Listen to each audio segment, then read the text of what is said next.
Good evening. We'll call to order the meeting of the Edina City Planning Commission for April 25th, 2012. First item of business is to call the roll. Here. Here. Here. Here. Here. Here. Here.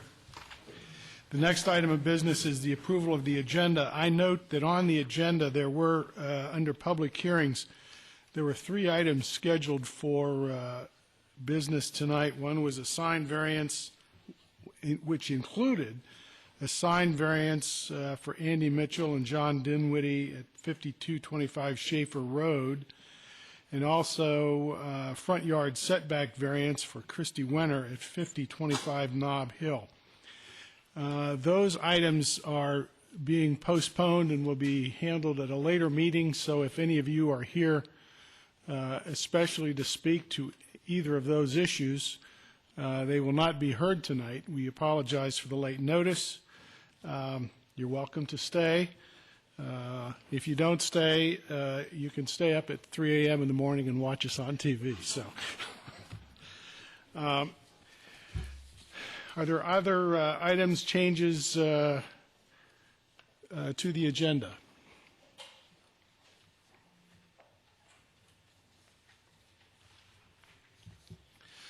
Okay, hearing none, I'll take a motion to accept the agenda. So moved. Second? All in favor? Opposed? Okay, the agenda is approved. The first item of business on the agenda is adoption of the bylaws. This is a carryover from last meeting, and our esteemed bylaw committee chair is here. And I'm wondering if I might refer the issue to him for comment. Hello, everybody. Apologize for arriving late.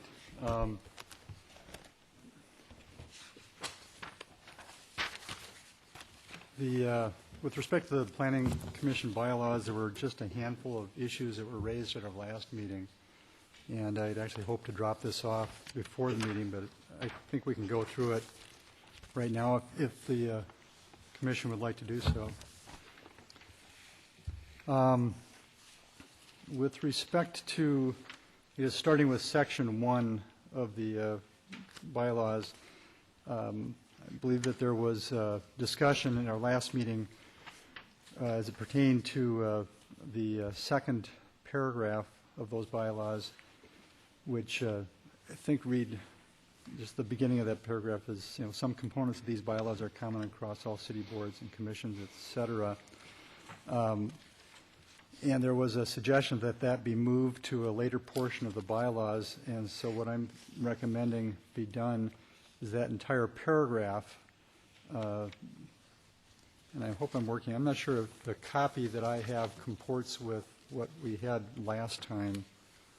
I apologize for coming into this late. But let me just start this way. With respect to that second full paragraph that begins with the phrase, some components of these bylaws are common across all city boards, what I'm recommending is that that paragraph be removed entirely from Section 1 and that it be moved to Section 19 on page 13.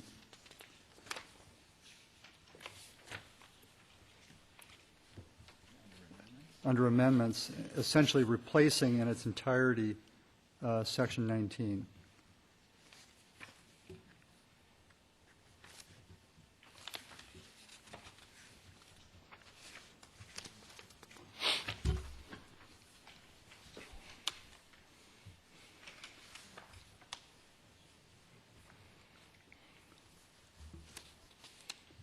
Commissioner Carpenter, I was wondering, are you replacing it in its entirety, or the first sentence of Section 19 refers to providing notice to the Planning Commission, and the other paragraph refers to announcing it to the public. So I'm thinking we would leave that sentence, the first sentence of Section 19 in the bylaws.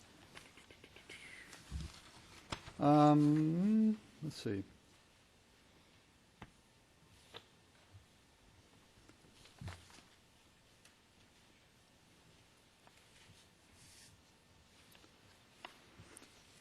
I think all that's referred to there is providing the 4 days' notice prior to the meeting. And is that, I wonder, is that consistent with our normal process for receiving notice in advance of public meetings? Carrie, I don't know if you can answer that. Certainly, the typical, we haven't amended bylaws with the except outside of at our annual meeting. The bylaws are relatively new, so we haven't amended anything in the middle of a year. It's only been at the one meeting. But the process would be to provide 4 days advance notice? Yeah, with the packets going out the Friday prior That is, to okay. your Wednesday meeting, that would satisfy that 4-day notice. I would be fine with leaving that in, but the counter to that would be that just as with everything else that gets approved, we need to go through that same notification process for public meetings. And I'm not sure. I'm okay with that. I think you can infer enough, and it also takes out, what appears to be almost conflicting language on the first read. So I'm fine. Okay. I see your point. And then with the last full paragraph on Section 1, I've made some surgical changes to that. And in lieu of trying to read the changes, I suggest what I do is I read what the text would be as revised, and then entertain questions after that if there are questions or comments. As now revised, the way I would have that paragraph read would be as follows.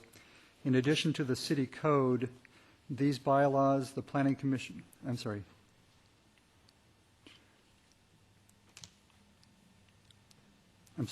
In addition to the city code and these bylaws, the planning commission will be guided by those policies and procedural documents applicable to the planning commission or city advisory boards in general. Copies of these documents, together with such other orientation materials as may be applicable to the performance of each member's duties and responsibilities, will be made available to the members at the beginning of their service with the Planning Commission. I think this largely attempts to adopt comments that Commissioner Fisher had made suggesting changes to that paragraph. Any comments or questions on what the Commissioner has said? Next change appears in Section 4 with respect to regular meetings, and there we're moving community comment up ahead of public hearings. So in that list of the procedures for regular meetings, we would be now number 5, which shows up as public hearings right now, would now become community comment, and 6 would now become public hearings. I think that was a small change that was made at our last meeting. I'm trying to think, there was just a couple of other things. I'm jumping now to what I think is probably page 12 of what you have. It's Section 18, subsection D. This dealt a lot with the idea of whether or not we would be maintaining notes or what am I trying to say, minutes of our various meetings. And what I'm suggesting we do with respect to subparagraph D under public access, I would, in advance of the very last sentence in that section, that last sentence reads as follows: refer to Section 4 of these bylaws for additional information on meeting notices. I would insert the following sentence: in the case of such meetings as may not be designated as public meetings, such committee or working group shall endeavor to compile such unofficial notes of such meetings as shall be determined by such committee or working group to be reasonable under the circumstances, which hopefully captures what people are trying to accomplish without going into great detail. And that, I think, was everything that we had talked about at our last meeting, unless there are other comments that people have.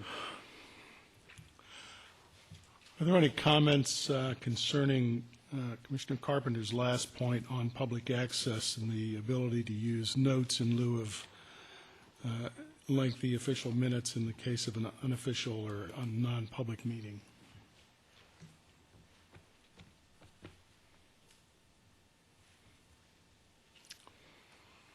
Okay, with that, if there's no other issue, let me ask, are there any other issues that any member has with the bylaws or the recommendations?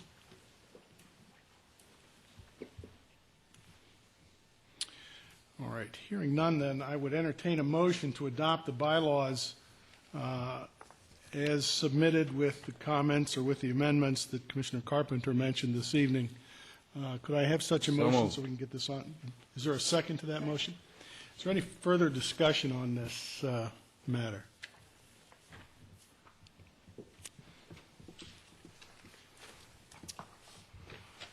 Hearing none, all in favor of adopting the bylaws, please say aye. Aye. Aye. Opposed? The bylaws are adopted. Thank you, Commissioner Carpenter, for your work on these. Nice job, and we appreciate the time and effort that you put in to that process. Thank you. Now, what do I do with my agenda? Thank you.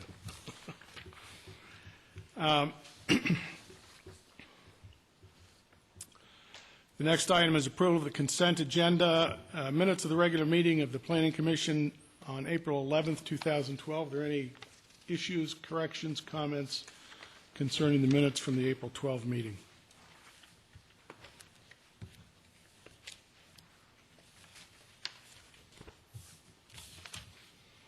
Hearing none, may I have a motion to adopt the minutes? Is there a second? Second. All in favor, say aye. Aye. Opposed? Okay. The next item is community comment. During community comment, we hear comments from the public on issues that have not been before the Planning Commission for the last 30 days and which are not scheduled for comment or action tonight. So I would ask, does anyone in the public have any comments for community comment? Issues that they'd like to bring forth, not germane to the issues to be heard this evening?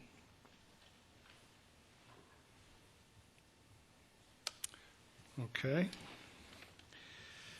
First item then in business under public hearings, preliminary rezoning comp plan amendment and preliminary development plan, Mountain Development Company, 6500 France Avenue, Edina, Minnesota, not Mississippi. Planner Teague. Thank you, Chair Grable, members of the Commission. Before you is a redevelopment proposal of 6500 France. You may recall the sketch plan review that you considered a couple of months ago on this site. The property is located just south of the crosstown on France Avenue. It's the southwest corner of that intersection. Southdale Fairview Hospital, the parking ramp to the hospital, Twin City Orthopedic to the west, and the Point of France to the south. There's an existing office building on the site today. This is what it looks like. And the applicant is proposing to tear that building down and build a new 5-story, 69,310 square foot medical and retail building. The building would contain 7,000 square feet of retail on the first level. That would include a coffee shop, barber shop, medical supplies amongst the retail uses. And there would be 4 levels of medical office above that, 62,310 square feet. And you see there would be an attached parking ramp to the west of the building. Just to quickly show you some of the renderings of the building, and the applicant will go into this in more detail. You can see without the trees on the site, again, the parking ramp to the west. A look from France Avenue with the existing and proposed trees on the site. This would be a view from the Point of France building to the south. A look at the building without the trees.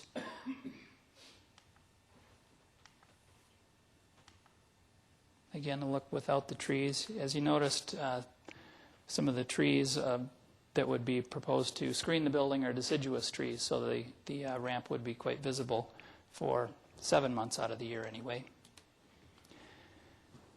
Again, this is a look at the site plan. You may recall when this was before the Planning Commission, the building was 4 stories and 60,000 square feet. And the setback along France Avenue was 15 feet. They've shifted the building a little bit further away from France Avenue. There's now a 25-foot setback. The 15-foot setback proposed with the sketch plan is the same today with the 15-foot setback. So the building's gotten slightly larger but pulled away from France. This is a look. This would be France Avenue here. There would be a 5-foot grass boulevard, a 5-foot tree area, and then the walkable space, about 15 feet between the building and that landscaping. So this would be a 2-step development review process. This is the first step. This first step requires 4 votes of the City Council, and that's because of the comprehensive plan amendment. What we're looking at is a preliminary rezoning from planned office district, the current zoning today, to PUD, planned unit development, and a preliminary development plan. Assuming that gets approved, the second step would then be a 3-vote item of the City Council, and that would include the final rezoning to PUD, the final development plan, and then we would look at the specific ordinance amendment that would establish this PUD. So the request before the Planning Commission this evening is first the comprehensive plan amendment, and that would be to allow a building height of 5 stories and 69 feet tall on the site. The comprehensive plan allows a maximum height of 4 stories and 48 feet. The second amendment would be to allow a floor area ratio of 1.23. The comprehensive plan allows a maximum of 1.0 or 100%. And the preliminary rezoning and the preliminary development plan.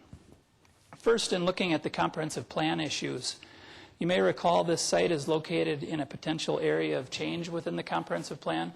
And if there's any zoning proposed within those areas, a small area plan is required in the comprehensive plan, subject to the City Council can make a finding that a small area plan is not needed.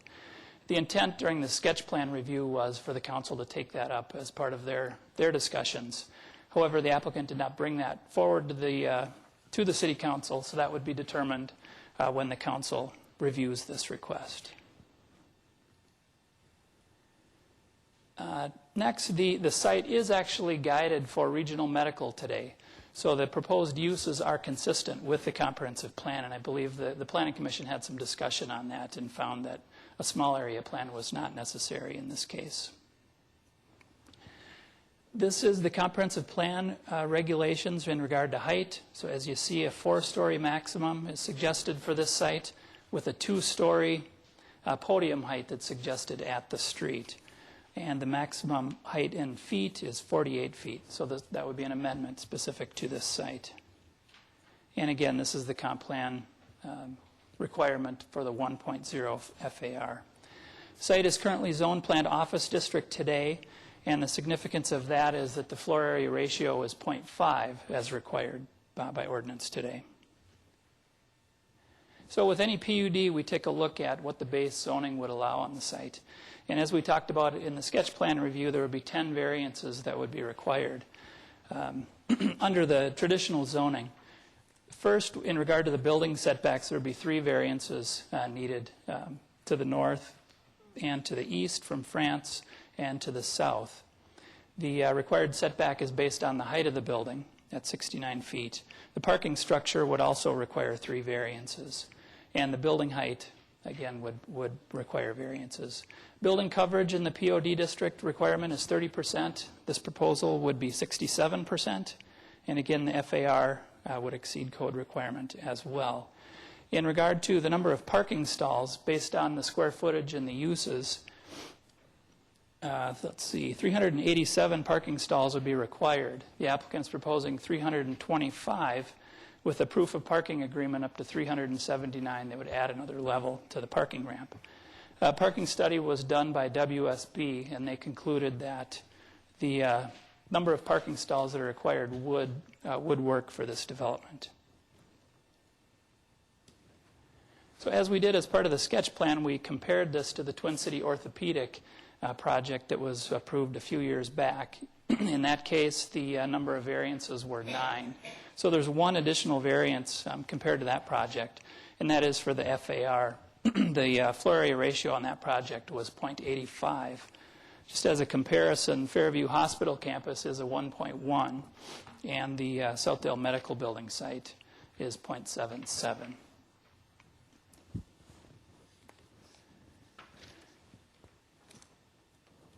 So taking a look at some of the site plan issues, WSB also did a traffic study and concluded that based on the use of the building, the existing roadways could support this project. As we did with the Twin City Orthopedic project, when that was approved, a condition was added that if any improvements were necessary to the intersection of 65th and France, that they would participate in a cost share. So that condition would also be required should anything be approved on this site. In terms of landscaping, based on the perimeter of the site, 23 overstory trees are required. The applicant's proposing 30, with 50 understory trees and shrubs. That would be more looked at a little more closely as part of the final development plan, but it would it would conform to our code requirements. Staff has some concern in regard to the lindens that are proposed along the west lot line. While it's an improvement over the ash trees that we looked at as part of the site plan, or the sketch plan, we do have some concern about year-round screening. So it might be a better solution to provide better screening with some type of evergreen trees. Also, the city forester had recommended, there was some sugar maples proposed up along 65th Street, and he suggested that Norway maples might have a better chance of survival.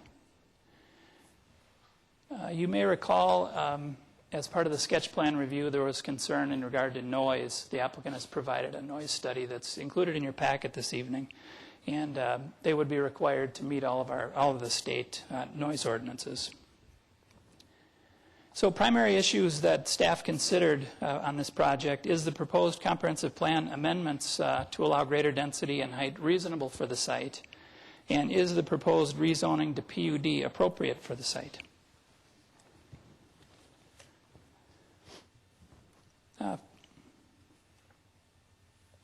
Whoops.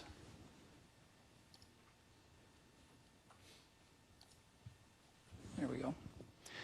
First, in regard to the comprehensive plan, staff doesn't believe that it would be reasonable in this case.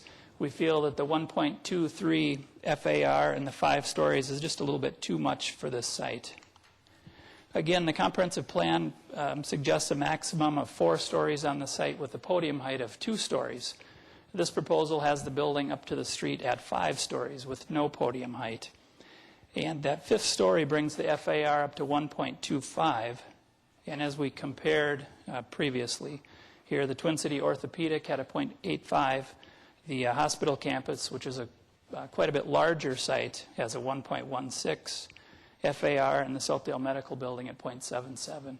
So a 1.23 FAR in the site is really packing a lot of building onto a very small site.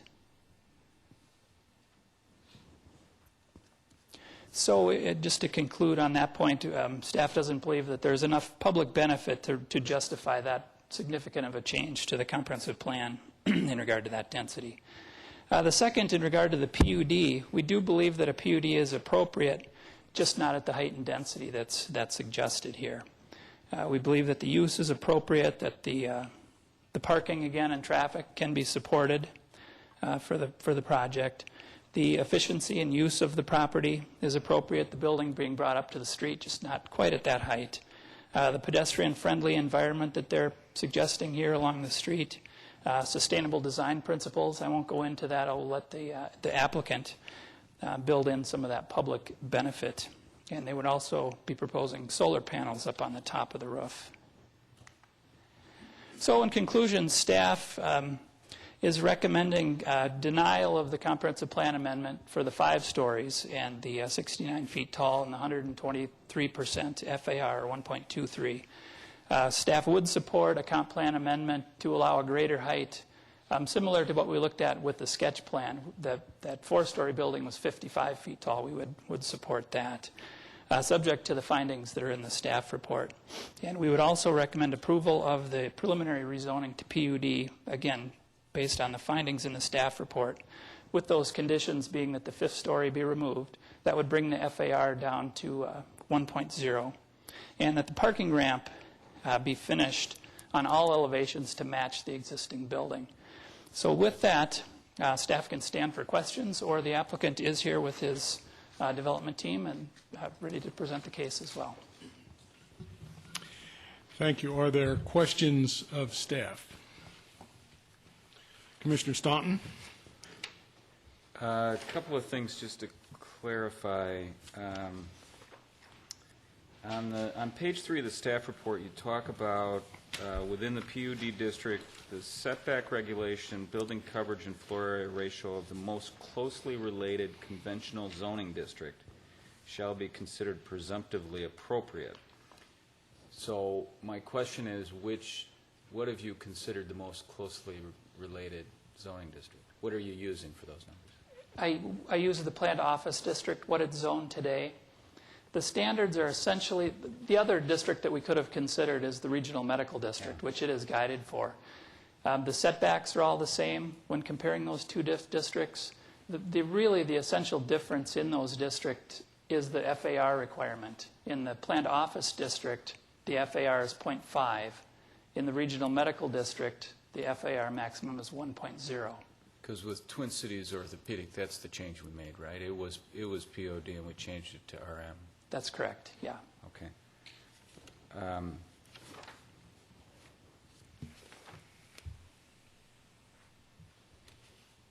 Thank you. Other questions of staff?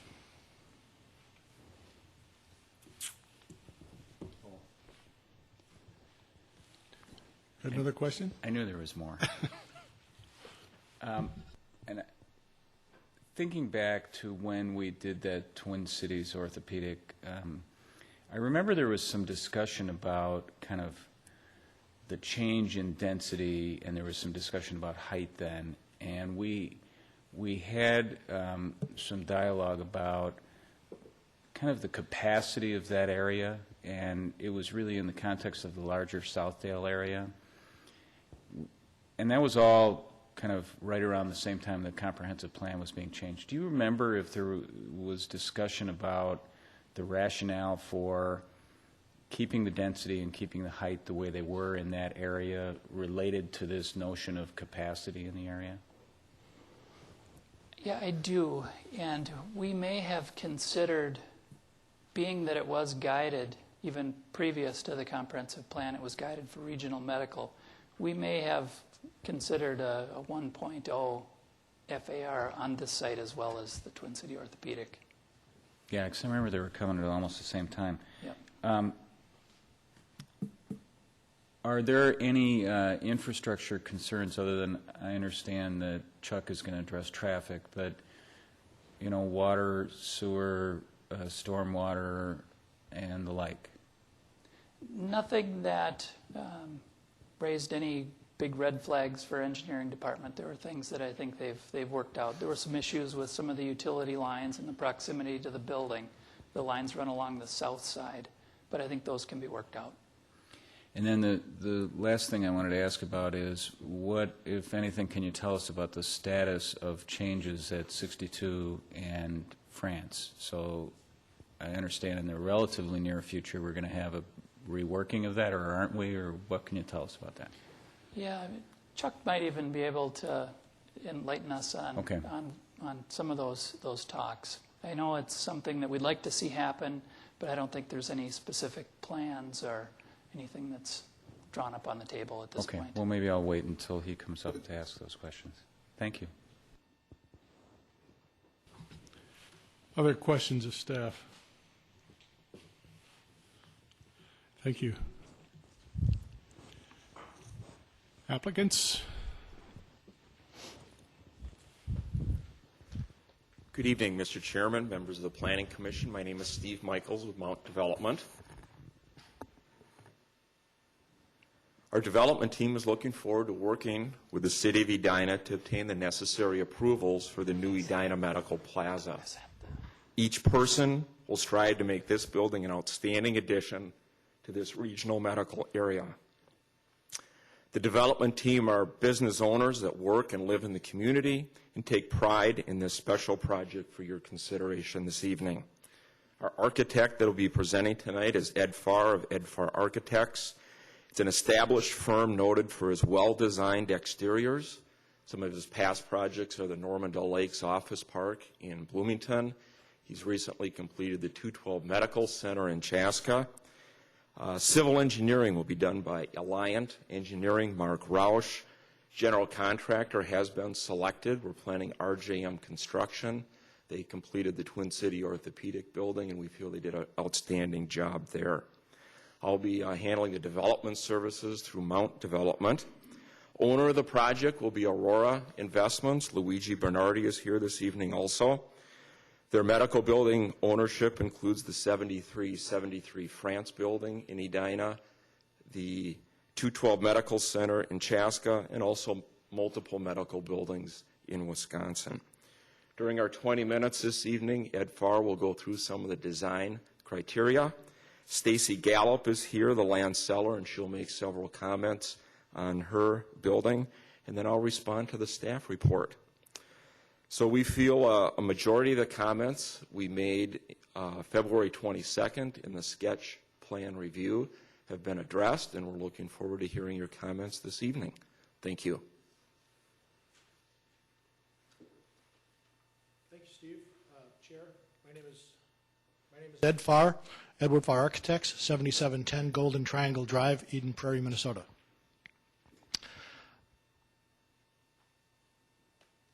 I'm going to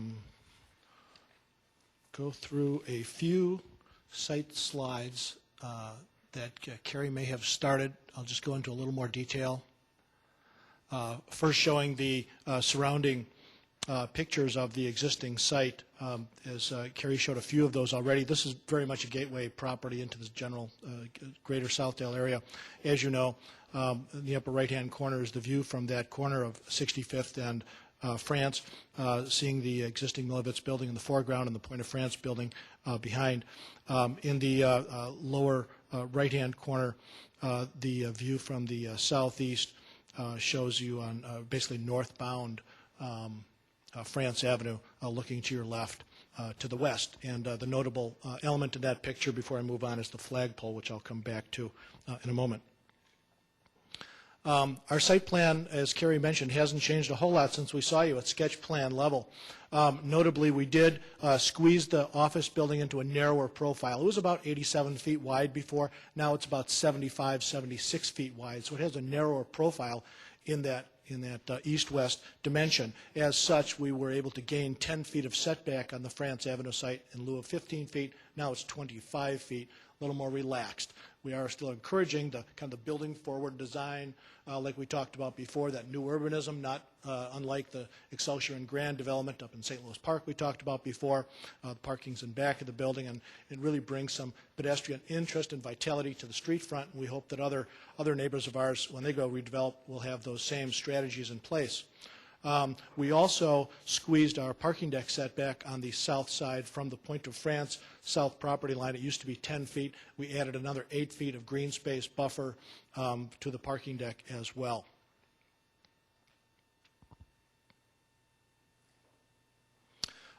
This is that main image. Again, this a gateway view, southbound France, looking at the building. As you turn the corner and look westward down 65th, again, we're in agreement with the forester's condition about the tree species, and we'll change that on the landscape plan according to his wishes.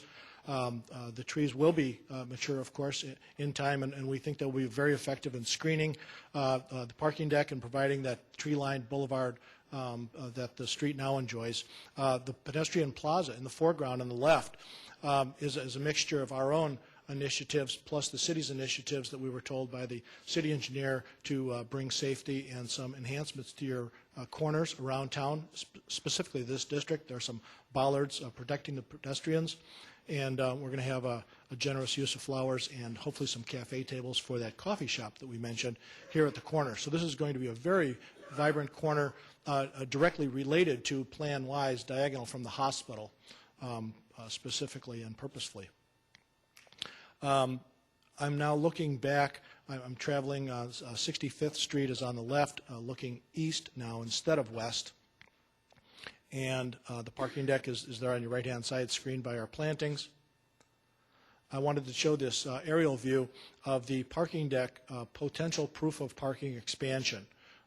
Everything in my renderings that's hard-colored is our parking as we are proposing it. We think that's all the parking we need. However, for proof of parking, this ghosted-in level is only on the north side facing 65th Street. This additional two-thirds of a level, I'll call it, does not extend all the way to the south side of the building facing Pointe-aux-France.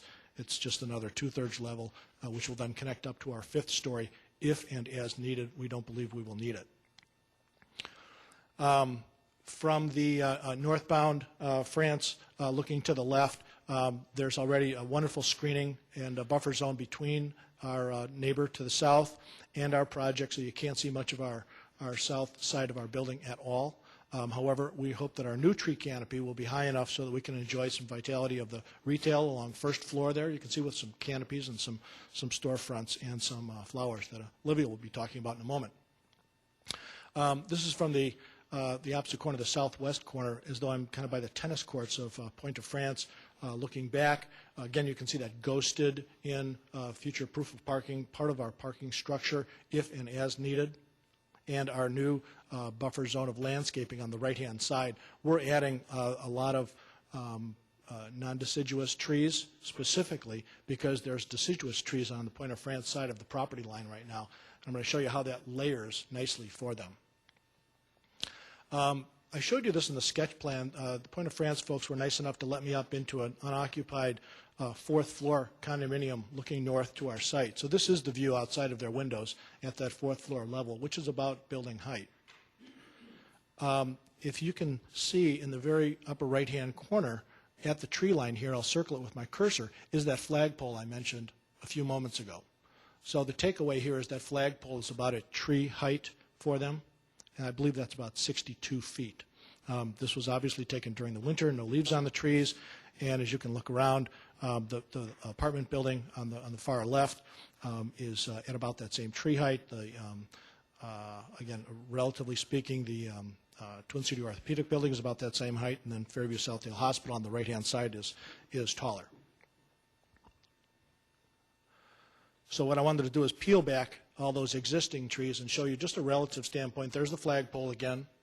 We're not going to save the flagpole, but I wanted to show you that for relativity. And our building is about the same height as the flagpole. Some rooftop equipment go a little bit taller, but that 69 feet height, just wanted to show you that in relationship. We are putting louvers on our parking deck openings on the left-hand side. The only openings would be for pedestrian egress purposes for fire exits. So I'm going to layer this elevation now. This first layer is the existing trees that are there on the Pointe-aux-France side. We don't control these trees. They're there right now. You saw those in the picture that I showed you just a moment ago. So it's already well screened. Note that you can see through a little bit on the bottom of the elevation. So I know I'm going to layer our new trees and peeled away their trees. So our evergreen trees can start at the bottom, work their way up, and we also have some deciduous trees on the right-hand side for the office building. If I put both of them together, you can see our evergreen trees doing better screening down at the bottom, and their deciduous trees on top. For all practical purposes, the parking deck disappears. Understandably, it's going to be leafless trees on the deciduous ones for a few months a year. But I think we're doing as good a job as we can within our buffer zone, and the buffer that's there now is very effective, very effective. This cross-section that Planner Teague showed shows that enhanced 10-foot setback, what we're doing with that along France Avenue. We have introduced that green space. There were some comments about making sure that this pedestrian way was well thought out, both from a functional standpoint and usability from a pedestrian standpoint. So we did, and we have that green strip now. Snow storage will be easier. We've raised up a planter so that the plants will be a little bit more, less vulnerable, more protected. Having that same skyline honey locust tree that's there now we're replacing with new, and the canopies and that storefront will still remain as is. So in detail on that pedestrian way, I'd like Olivia now from Tingletown Gardens to step up and just speak a few words about the landscape. Good evening. My name is Olivia Spira. I'm with Tingletown Gardens at 5353 Nicollet Avenue, Minneapolis. And Ed did a great job of talking about landscape surrounding the building. Our goal at the front is to really beautify it with annuals.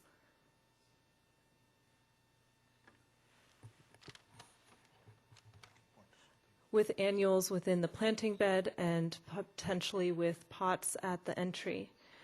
We do a great job with creating lush, vibrant spaces. We have also dealt a great deal with the urban environment. We work with the Minneapolis Downtown Improvement District, so we're very familiar with the challenges of people sitting on plants, the urban environment of salt tolerance and pollution. You can see the lushness of these plantings. The goal also would be to create seasonality in the plantings, so not only in the spring and summer, but also looking at the winter, using red twig and yellow twig dogwood, Norway spruce, and creating some kind of artistic element with those plants. Thank you, Olivia.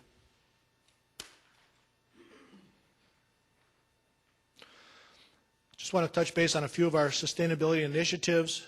As Planner Teague mentioned, we are committing to a solar panel array on our roof. The roof plan is in your package, along with the other floor plans, and we're planning on putting as many up there as possible. I think we have about 5,000 square feet of solar panels.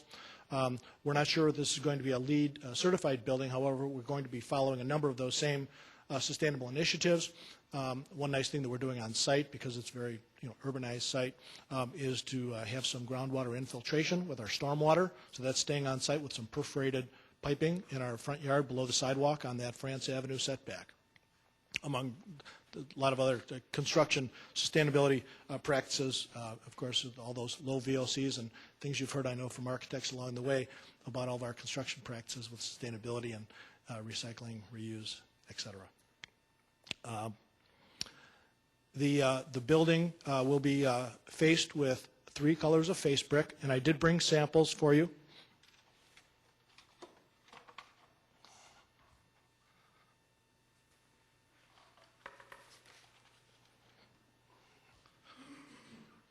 Thank you. The orangish brick on the right-hand side will be the basic field brick that you see on floors 2, 3, and 4.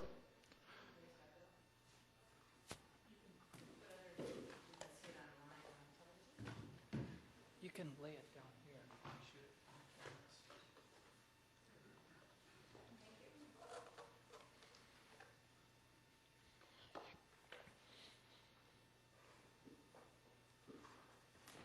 Great. The field brick on floors 2, 3, and 4. Very nice iron spot. Offers some wonderful light play, reflectivity. Some gray accent brick around the window trims. In the base of the building is a nice limestone colored brick with some very nice textural surface treatment to it at that pedestrian level. So we think with some interest in the brick play, very much interesting in the way we've layered the building. You've seen our renderings. We have that very much distinctive crown element at the corner of 65th and France to really celebrate that gateway approach to the general greater Southdale area.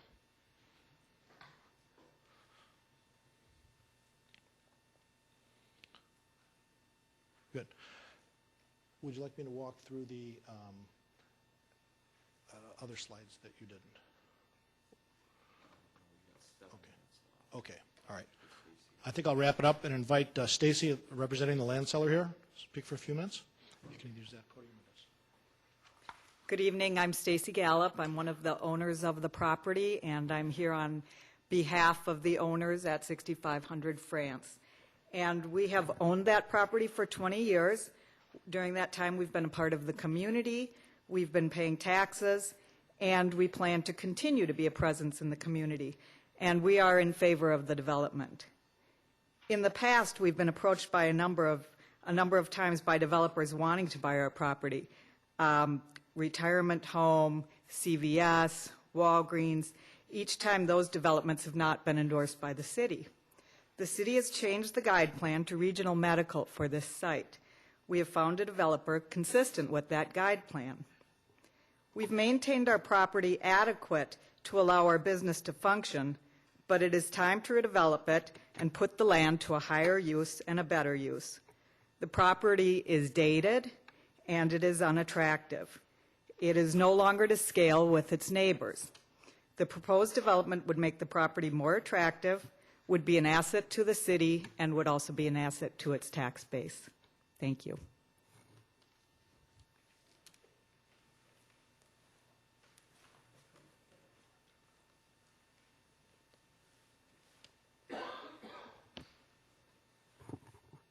I feel I've got about 6 minutes left. Does anyone have any questions right now? Otherwise, I will wrap it up. Any questions at this point? Okay. All right. We are in agreement with the 14-page staff report and overall recommendations, except for items 1, A, B, and C on page 14. I'd like to address each of those three.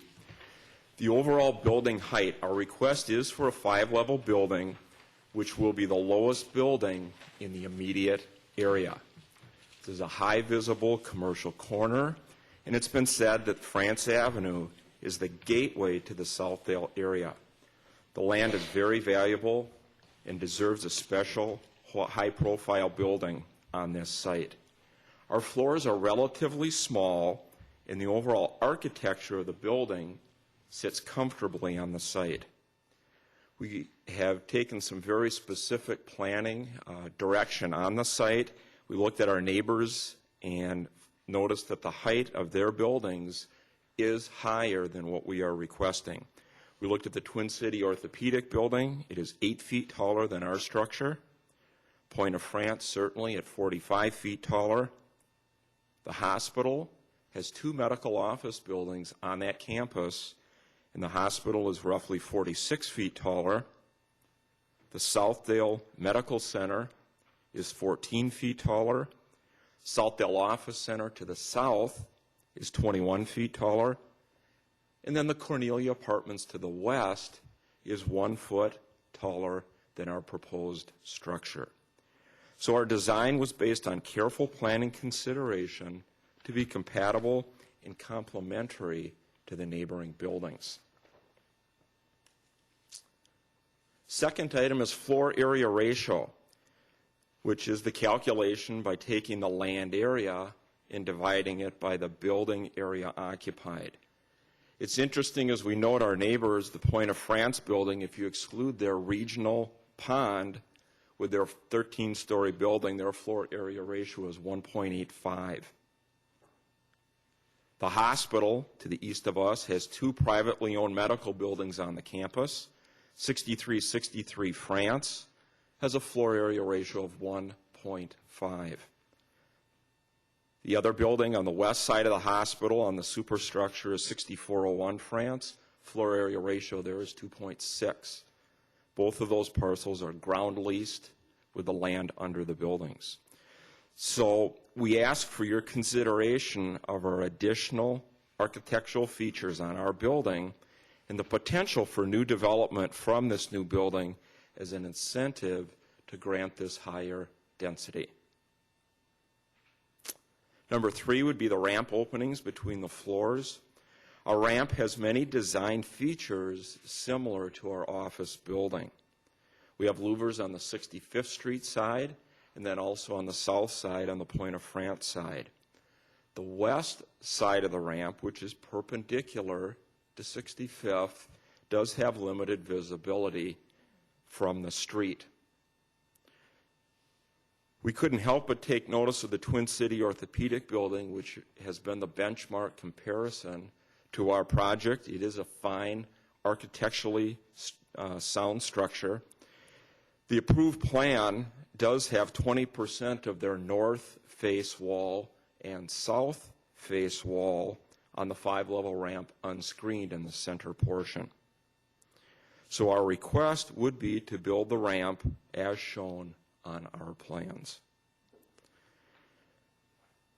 These older sites that do have obsolete buildings are difficult to redevelop.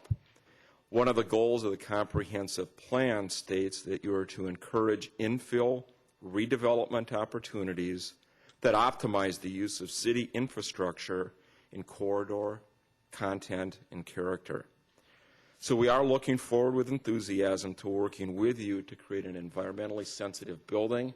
We've given you a fair amount of literature and information at the sketch plan review on alternative transportation methods. Those are concrete initiatives that we plan on doing, and feel they'll be very successful in the light of some of the changing trends on the green building initiatives.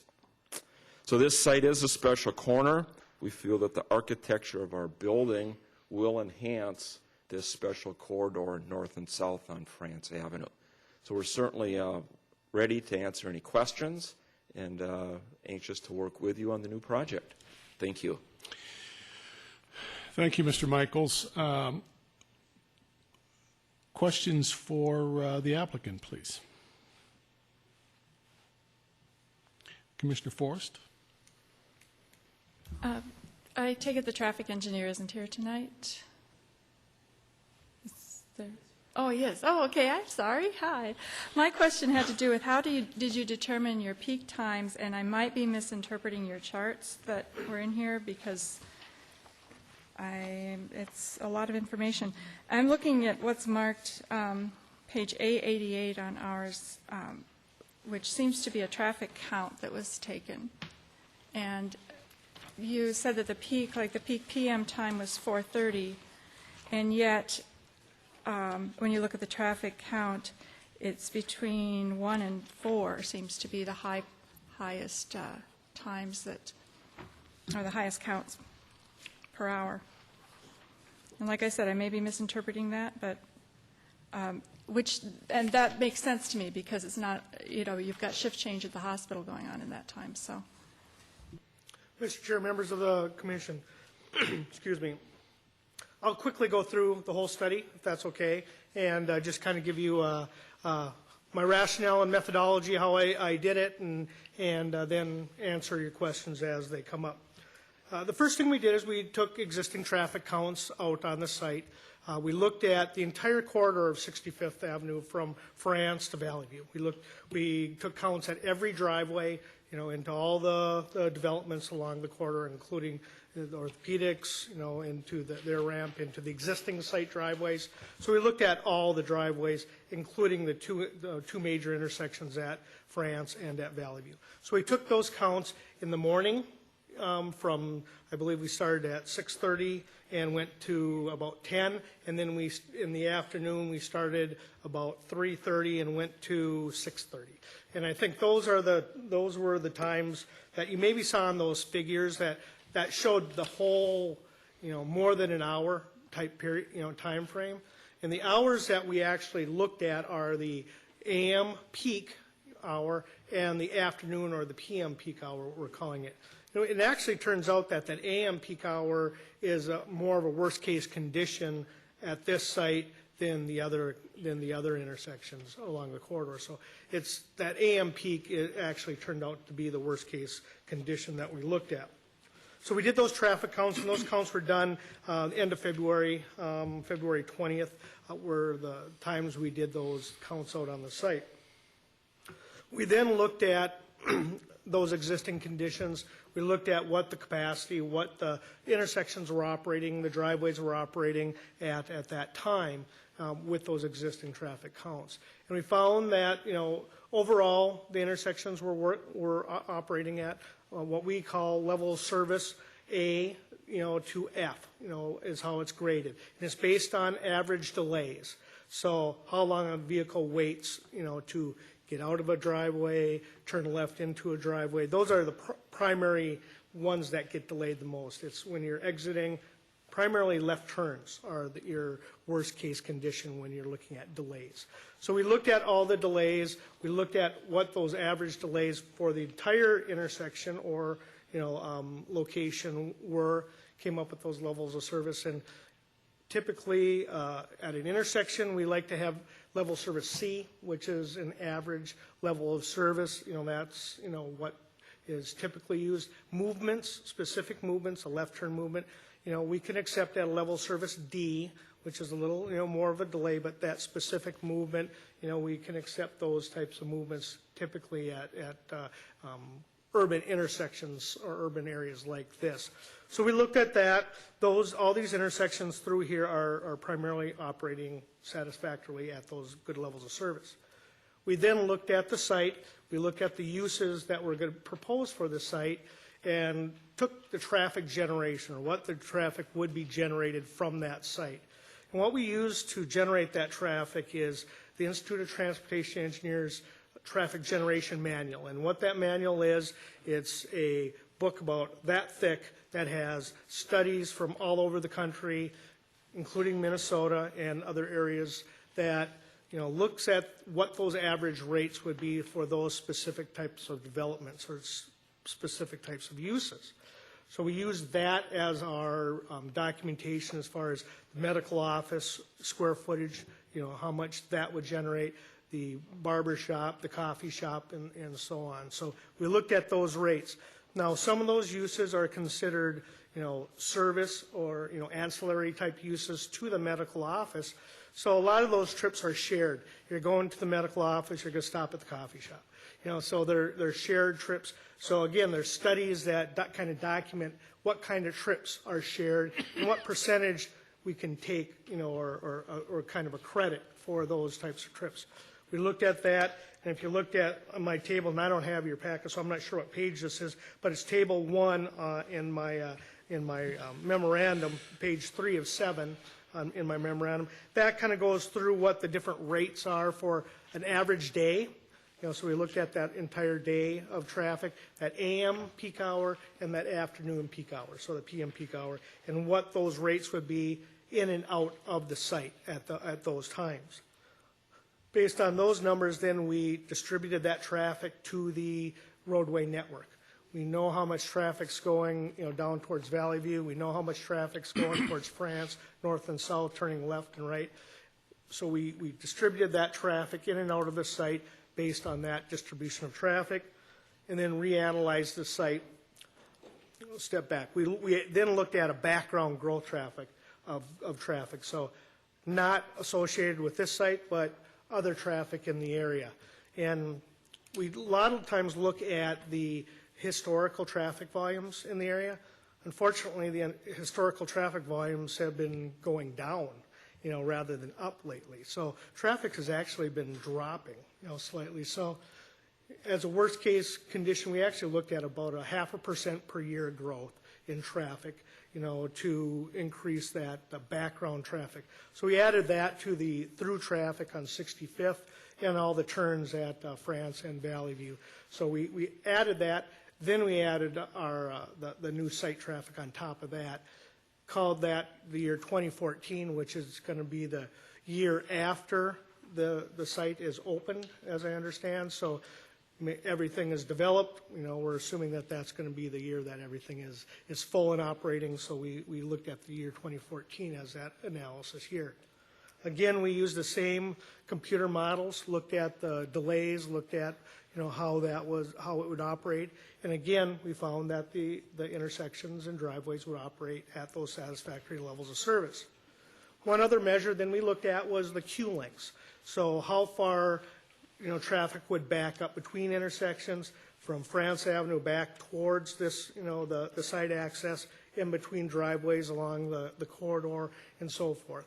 And we looked at two different conditions. We looked at the average queue. So on an average, how long that queue between those, vehicles would be, or those intersections would be.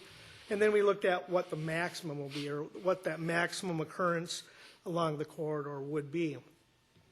And at our intersection of France and 65th and the site driveway, we found that although that average queue never came back or never interfered with traffic between the two intersections, the maximum queue came very close, and it would block the intersection, One occurrence we saw during that hour time, it would actually come back and block, and it was for a very short, I think it was like 2 seconds, on my simulation screen, that it actually blocked that driveway, in that left turn lane.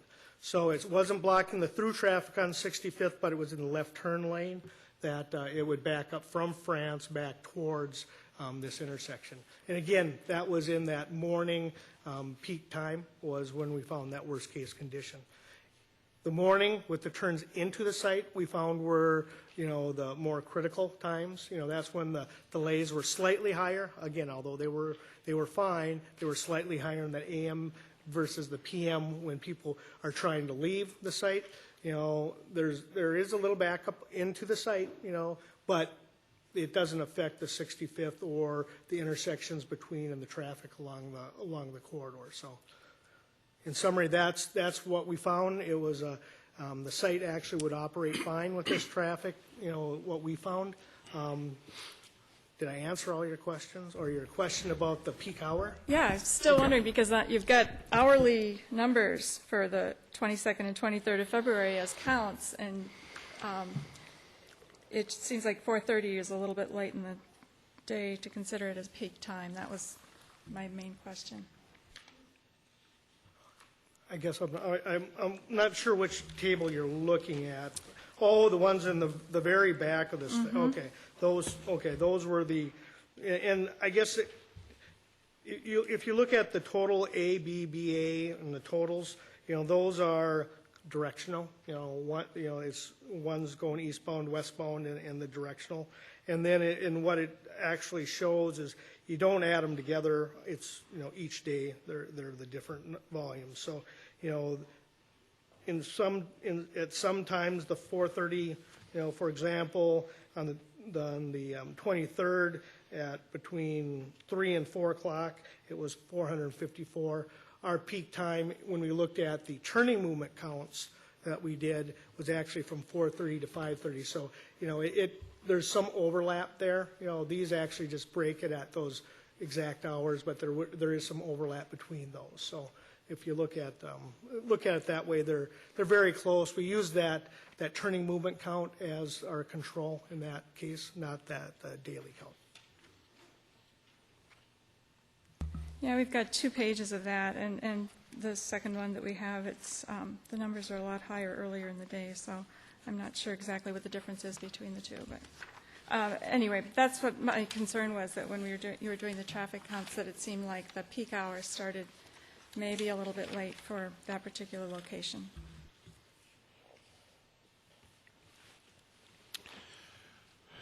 Other questions for traffic, as long as we're here?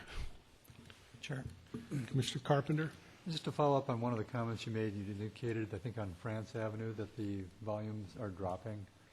And do you make any kind of determination as to why it's dropping, or if this is an episodic thing, or?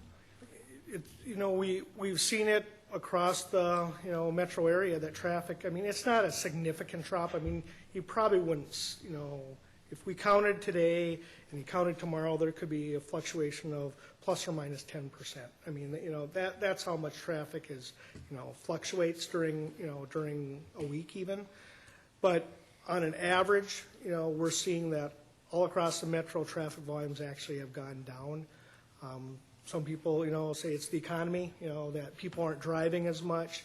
The gas prices, they're using more transit and so forth. They're riding bikes more. So I think those are all pieces of it. But, that, steady increase that we saw for many, many years of, 2-3% per year, we're just not seeing, right now. Will it occur again? We hope so, I guess. But, right now we're not seeing it.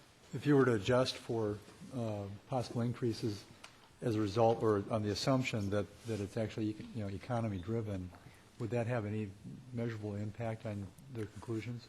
It would probably have a little bit of impact at the intersection of 65th and France. Okay.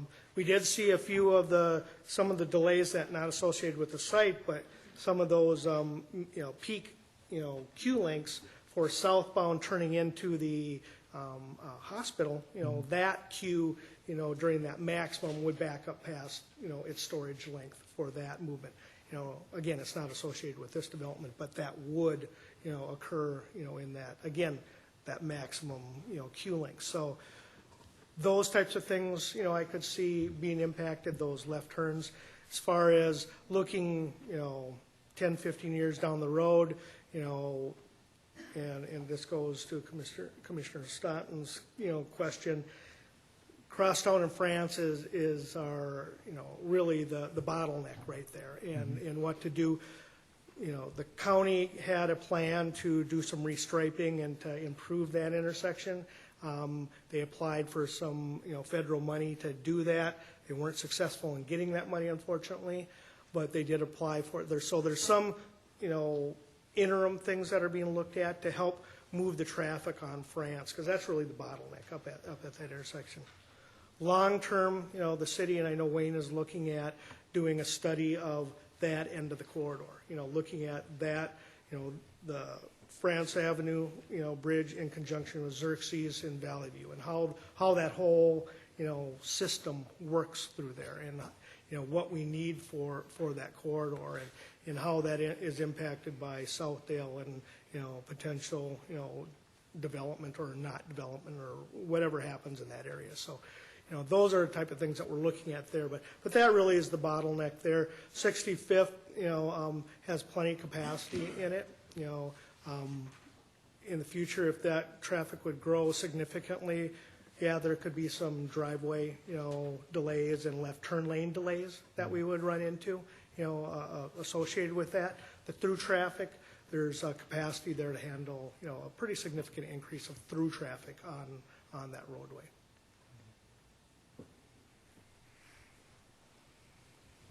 Commissioner Forrest? And you don't anticipate any issues with the double center turn lane that's bidirectional as far as in the morning with cars stacking up to turn left onto France? And then having the parking lot entrance there, not too far behind. Yeah, we did look at that. We looked at that and we modeled how that operates, and we allocated a certain amount of storage for both intersections, and it fit within those storage lengths. So, at this time, we don't see any issue with that traffic. That left turn traffic, turning on to France is, in that morning, isn't as heavy as, the left turn coming into the site, actually. So that, that movement's going to really be heavier than that France Avenue left turn movement. Most of it's going towards the hospital. Other questions of traffic? Thank you. Yep. Are there other questions of the applicant? I have one, but are there any other questions at this point of the applicant? Commissioner Platter? Yeah, I have a couple questions, and they're not all of them are quite related, but I'll ask how to go together.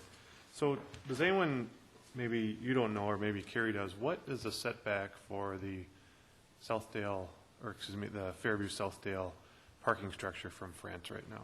Do you know offhand? I go by there every day, but The existing setback? yeah. Yeah, I don't know off the top of my head. Do you know by chance? I'm trying to compare to what you're showing on your plan. If it's the same or is it different? I'm just kind of eyeballing. It looks about fairly similar, but.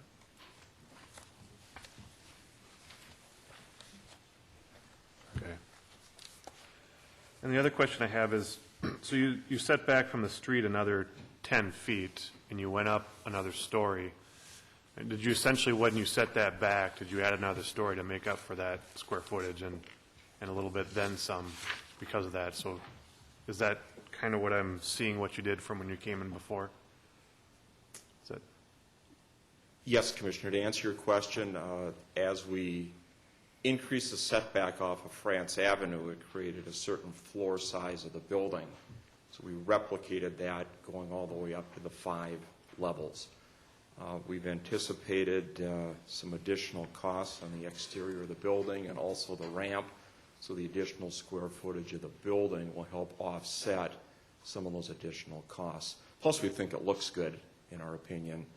The way it's designed, 5 levels, appears to be compatible with the other height buildings in the area. And then the distance between the building and the parking structure, is that prescribed by code? Or you talked about vehicle access between there. Is that a prescribed code item to get through there? There are a number of elements of the building code that prescribe setbacks, fire separation distance, et cetera. We're proposing a 17-foot setback. The building is connected physically so that you can walk off the parking deck into every level. They're aligned for that very purpose. We can put a parking deck directly up against an office building and deal with firewalls. There are ways to accommodate closeness or proximity or separation in the building code. So there's some variety available to us.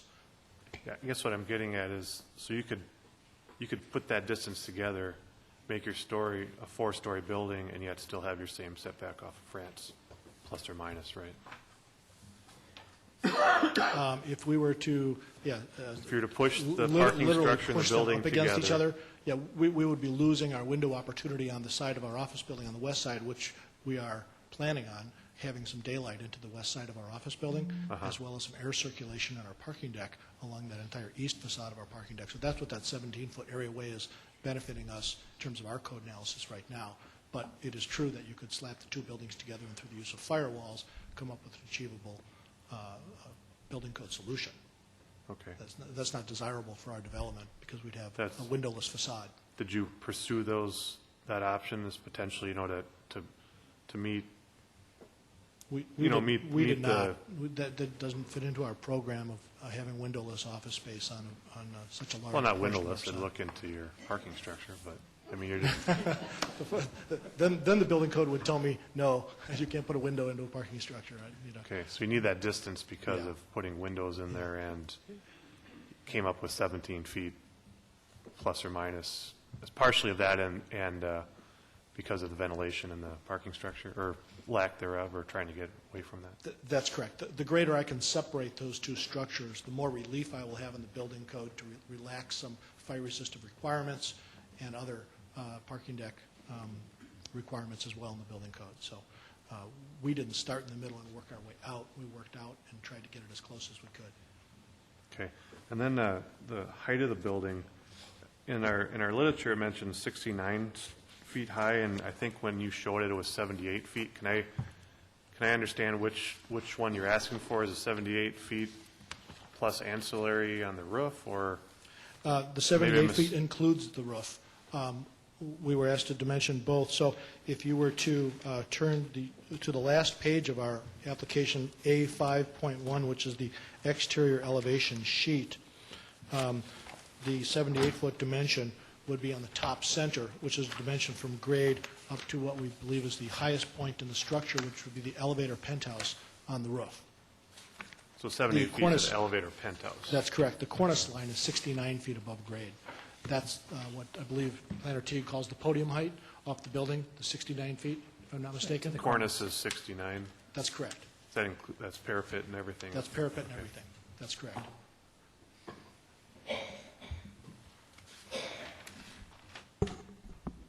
And then we talked about last time, I think we had brought it up, about a potential sky bridge to the Fairview parking structure. Is there any more discussion on that, or has that come up, or are you planning? That's no longer part of our application.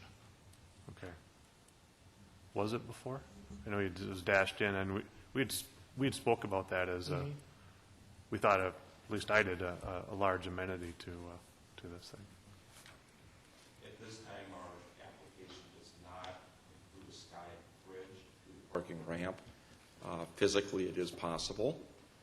Practically, it is possible also, but at this time, it's not included in the application.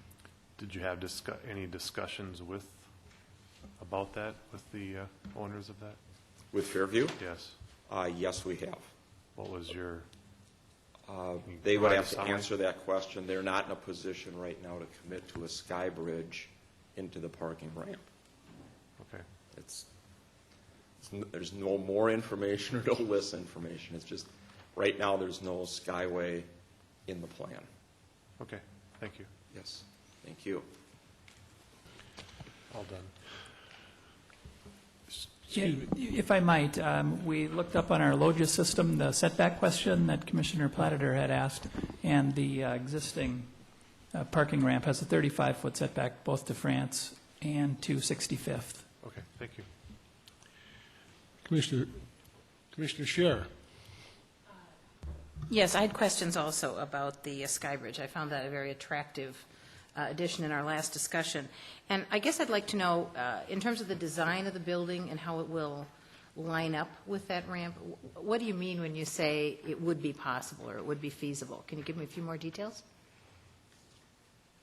Well, the skyway, physically you can construct it. It's 110 feet long from our building to the Fairview Southdale ramp.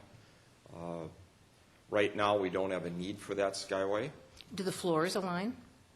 The floors could align depending on the angle that we go from our second level, actually our third level to the second level of the Fairview Southdale ramp.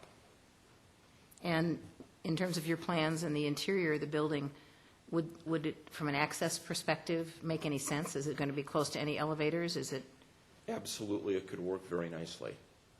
It's a very expensive skyway connection, and we do not have budget dollars to construct that. And right now, we do not have a need for the ramp or for the skyway connecting the ramp to the medical building.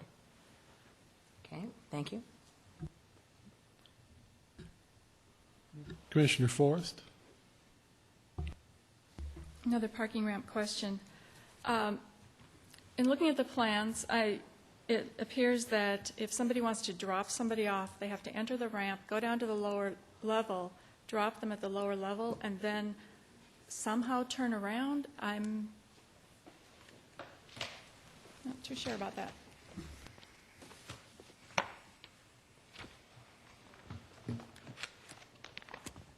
You are correct.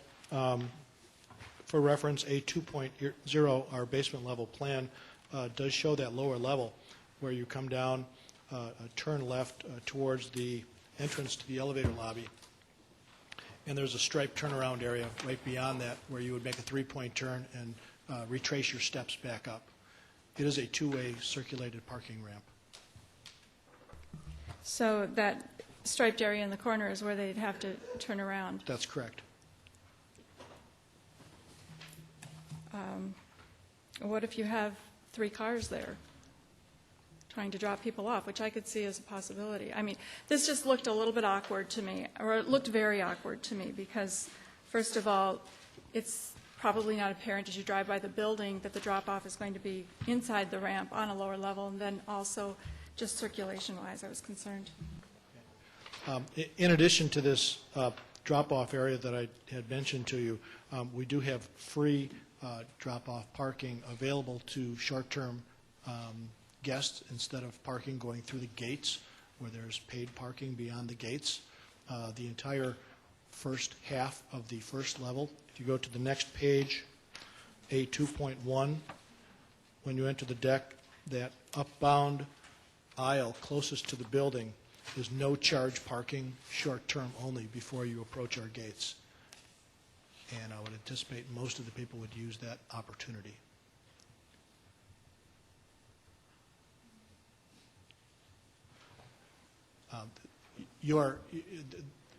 The reason why I mentioned the downstairs drop-off first in your answer is because you have a parking deck ordinance that talks about stacking as you enter a gated facility.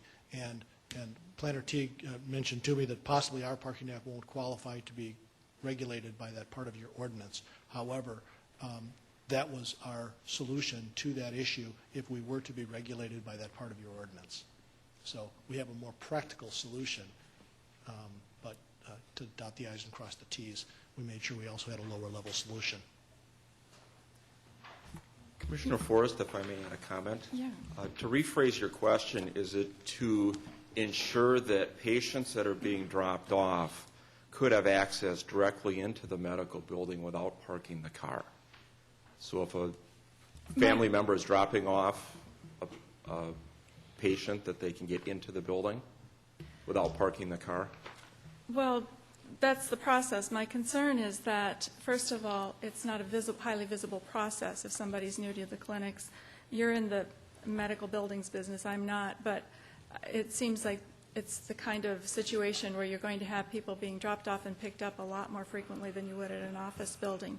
And when you're at inside the ramp or underground or whatever, you can't see if your ride's coming, you can't, all of those things. It could be cold outside, it could be bitterly cold, and you'd have to stand in the ramp and wait because you can't see them coming. Yeah. If I could answer that, I have to deal with the clinic managers. My background is medical leasing, so I have to have a very crisp answer for them. If you'll notice in your plans, we have a direct access into the medical building on each floor. So as people get used to coming back and forth to their physician, they can be dropped off directly at that entrance point. Then the car can be parked so that that patient knows exactly if they're on first floor, second floor, up to fifth floor, and get directly into the building. We feel that's very efficient. That is one of the pinch points in any building we do that's typically first through 5 stories. Everybody wants to go right to that front door. So we're very anxious about this arrangement in that we'll have a nice spread of the traffic through all 5 levels with direct access. Thank you. Other questions of the applicant?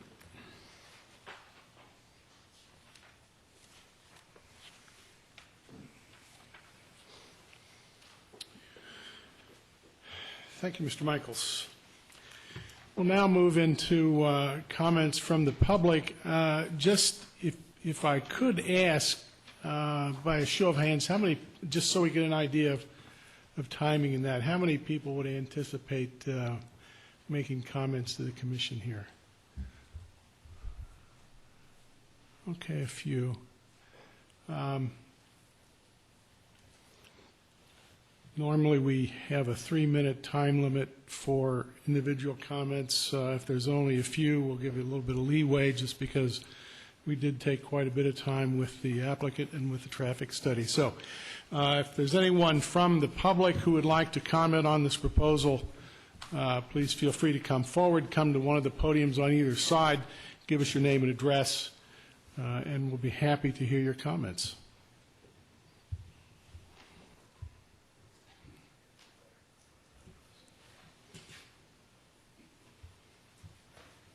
Thank you, Mr. Chairman. My name is John Windhorst.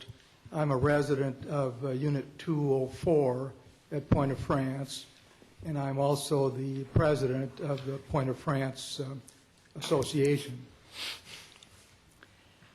A number of commissioners were concerned by the size of the building that was discussed at the sketch review 2 months ago. The building now has become considerably larger. As has been described by previous speakers tonight, it's grown from 4 to 5 stories, from a height of 55 to 69 or 78 feet, depending upon how it's measured. And the floor area itself has expanded by about 15%. From 60,000 square feet to 69,000. The FAR is now 123, which is 45% greater than the 85% that exists at Twin Cities Orthopedics. Even if the structure were reduced from 5 stories to 4, the FAR would still be about 99, which is about 16% greater than at Twin Cities Orthopedics. And in our judgment, this is simply too much mass. As one commissioner said at the sketch review, 65th Street is already beginning to feel like a canyon. And we feel that the building that is now proposed will exacerbate that situation and might well set a precedent for the same kind of overdevelopment immediately to the west when that property becomes redeveloped. So in substance, we feel that the staff proposal to scale this back to 4 stories is really the minimum, and that even that presents a structure that is too massive. I also want to state that we agree with the staff recommendation that the parking ramp structure on both the west and the south sides should be improved to the standard of the north side. We recognize that there are going to be trees on the west and the south sides, but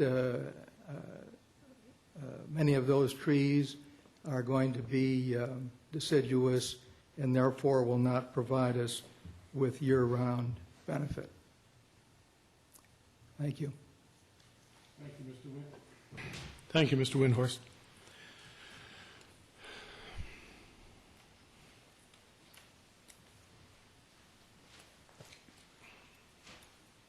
My name is Mark Waterston, and I'm one of the residents of the Point of France, and one of my balconies directly overlooks this project.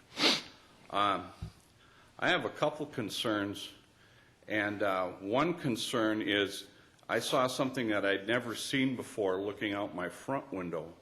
I saw an ambulance going south, not north, to the hospital, going away from the hospital, and the ambulance was stuck in traffic on 66th Street.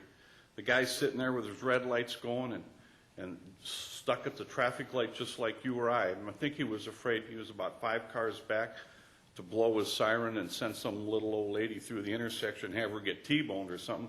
But he sat there through the whole long light. And I think that in all of Edina and all of the properties you look at, this is a real unique place. The day after the last meeting, the chairman and I were visiting about traffic, and then he brings up the point of people crossing, getting off on 62, and then crossing over the traffic. Everyone in this room has been stuck in traffic for more than one light on that 66th, 65th in France across town. I mean, it's a real mess sometimes. And in the wintertime, I think that the city of Edina has a unique opportunity right now in the fact that on 65th Street, half of that street is just dirt. They could go in by eminent domain and take about another 25 feet, make one more lane of traffic, which would help that process quite a bit. When they built Twin City Orthopedics, they built and they closed off one lane of the road. But I think that more attention has got to be given to ambulances and ambulance traffic, you know, than any place else in the city of Edina. You look at all the traffic studies, and his traffic study, and he said, well, there's a little back up here, a little back up there. Now, the building they're proposing, in the center of the building, is where they would drive a truck in and out of, or they would back their garbage truck into to pick up garbage, or they could even have a loading dock in the center. Therefore, this big truck is trying to back up there, trying to screw up traffic just a little bit more. I don't think that the area can quite handle the traffic. The second thing is that that I own a building on France Avenue as well, and have been contacted, as she had, by CVS Pharmacy and Walgreens. And we get contacted once a month to sell our building, and we have no interest in doing that. But the city has turned down CVS and Walgreens twice before. Well, they build a 70,000 square foot building, and 10% of that's retail. Welcome CVS and welcome Walgreens. There's going to be a bidding war as to who gets to get into the building there. they'll put a mini pharmacy up where they might not sell potato chips and bread and other milk and stuff like that, but they would love to have a pharmacy on that corner. And if 6,000 or 7,000 square feet is allowed, 10% of the building is allowed for retail, I think it would be a bidding war as to doing that. And there's one other point I'd like to make, and I got to compliment this group here. And I don't compliment government groups very often, so this is a first in my life, and a real rarity, trust me. But the last time I was here, you guys were talking about the 50th and Vernon and redevelopment of that area. And, you know, I sat and I thought, oh, man, I got to listen through this boring thing. And I really found it to be quite interesting. And all of the thought and process that went into that whole project. And then later on, the month later, I'm sitting there thinking, you know, that you guys did a good job. You know, and I thought that somebody put a lot of work into that process. Well, we have another building right behind this building that's a little building. So after this one is built, the other one's going to come back, and they're going to say, hey, now it's time for us. We want to build a building. We want to do this. I think the city of Edina should do the same thing they're doing over on 50th and Vernon and make that a redevelopment district and encompass both of those pieces of property. I was joking with the chairman that if, you know, what we got to do is rename 65th Street Avenue Day Parking Ramp because we're going to have 4 of them on that street. And he pointed out, you know, and this was all in jest, he says, well, don't forget the bank. He says, they might want one too. And then I thought, bank? What bank? Then I remember there's a bank down on the corner. But I mean, we've got a lot of density of parking, and then we're trying to run ambulances through there, and it is a rather difficult corner. I just feel the building's too big. I think a lot of my neighbors and residents here feel the same thing. I think that building the building according to current zoning would be fine, and if they took into account that other parcel, they could very well do that. Now, they could do a 1031 exchange or something where the other guy didn't get clipped in taxes and trade him for another office building, and they could have a very nice building, very nice parking ramp, a little lower in height if they took into consideration that other property. But I just think it's too big. I don't think that that people we're going to lose value in our apartments, and we're going to lose value because of the fact all we're doing is looking at a parking ramp. So I thank you. Thank you, Mr. Waterston.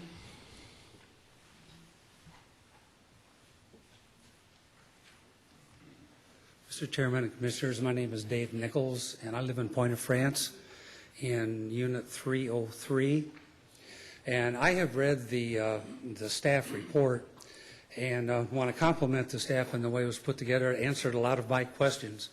And I would like to support the staff recommendations that it get rezoned to a PUD and that the FAR be as the PUD states at 1.0 and limit it to 4 stories high. And just as a personal note, the building that's there now is not very attractive, as has been stated earlier. I think the architects and the designer have done a very nice job of putting a new building design together, and I want to compliment them on that. I think it would be an asset to that block to have a building like this, but not at the higher level and the higher FAR. Thank you very much. Thank you, Mr. Nichols.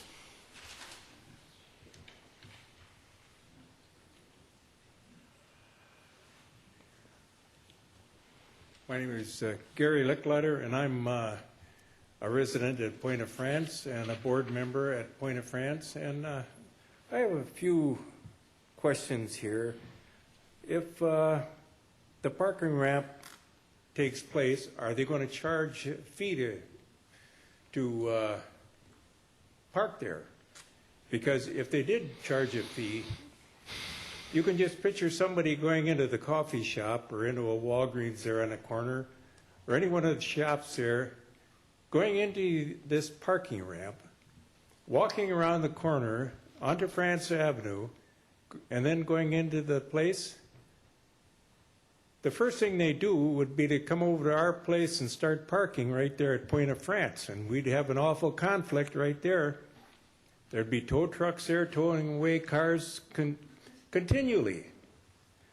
Now, last meeting you had here, one of the members here, and I believe it's Mr. Stanton, you said that this building was like trying to put 10 pounds of potatoes into a 5-pound sack. Well, in the plumbing industry, we word it a little differently. But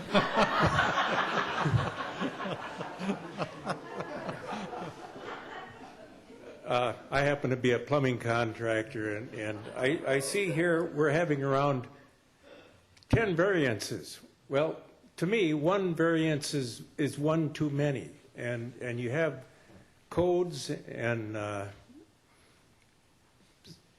that you really should go by that, and to vary from that, I believe they want 10 variances here.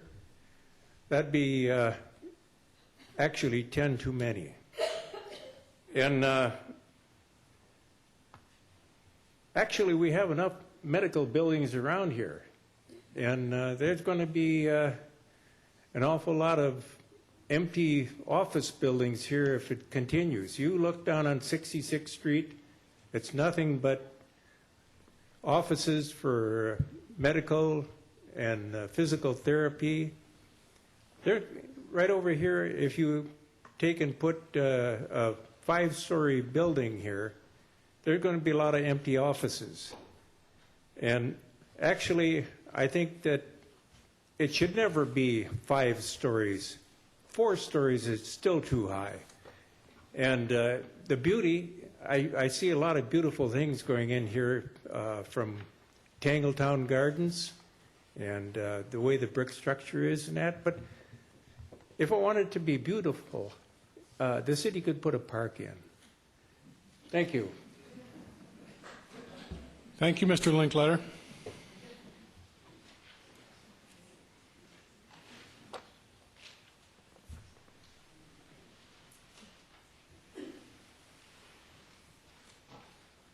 Hi, my name is Susan Laderman, and we are really new residents at Point of France, Unit 402. So I'm not totally up to date on what everything is going on. But what I hear is not good. I object to any kind of variance. I like Mr. Leiter's idea about a park. Right now, we own our condo at 402. We also own a house 3 blocks south of 70th Street. The city has done a marvelous job of traffic calming on 70th because of the apparent many concerns about the traffic from Highway 100 using 70th Street as access to Southdale. So I would like some traffic calming around the Point of France area. I would not like an increase in any kind of traffic.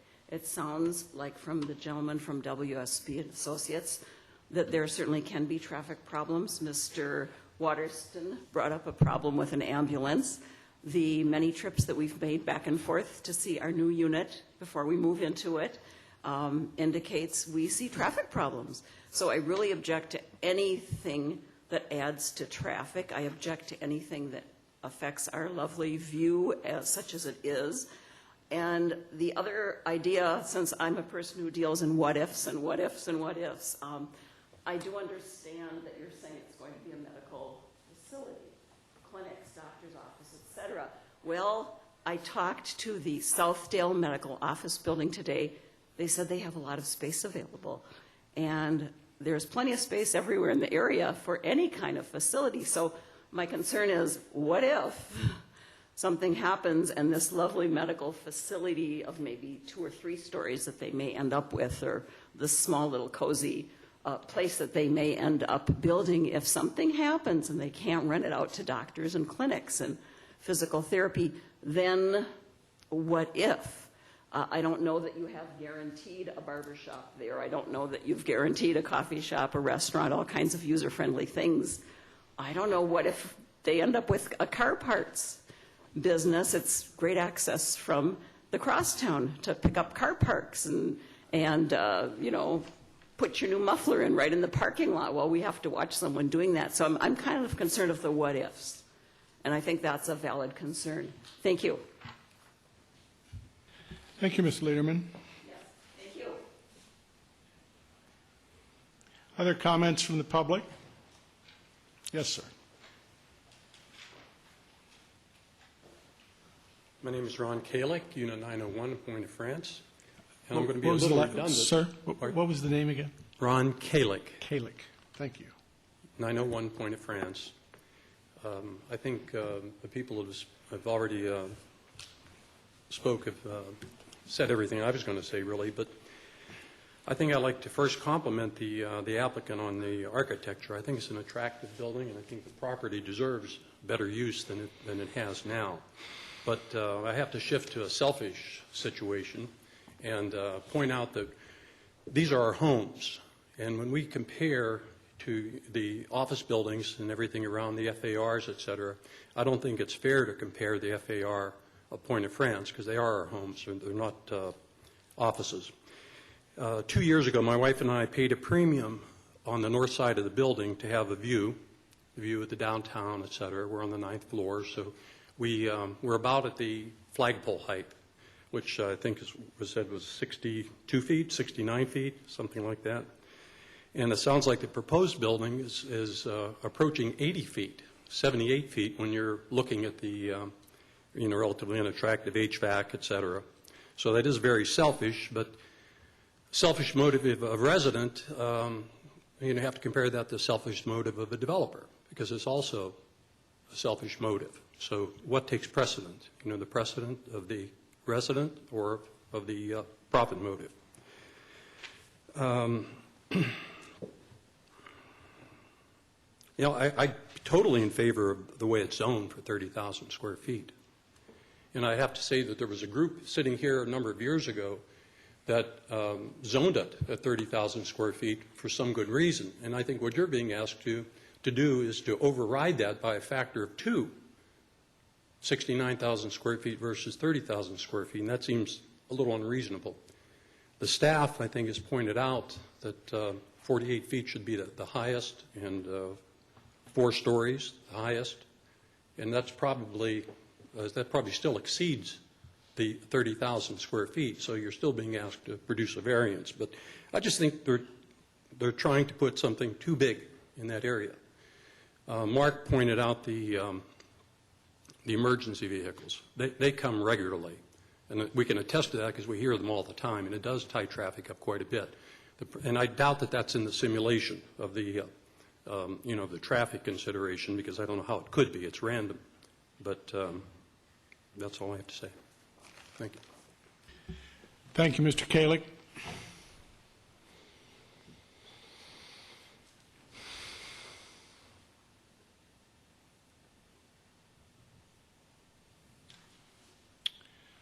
Other members of the public wish to speak?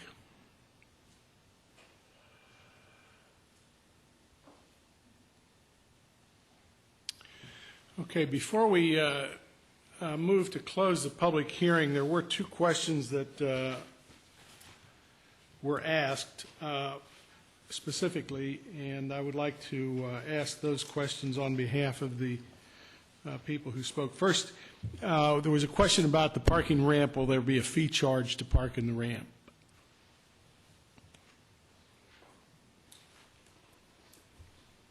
Mr. Chairman, yes, there will be hourly parking similar to the Fairview Southdale rate schedule. Okay, thank you. And then the other question, and Carrie, maybe you can help with that. The question was asked, how do you keep an auto parts shop from moving into the building? This is intended to be a medical office building. What's the procedure or the method by which a medical office building stays a medical office building?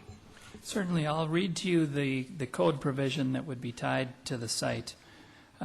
Within principal buildings having a gross floor area of 40,000 square feet or more, 10% of the floor area may be occupied by retail uses allowed in the PCD 1 and 2 zoning districts if the primary function of those uses is to serve the needs and occupants of and visitors to the principal use. So an auto parts store would not meet that definition. So most any of the retail would have to be sort of tangential or related to what's going on with the rest of the building? Correct. Okay. Any other members of the public wish to speak?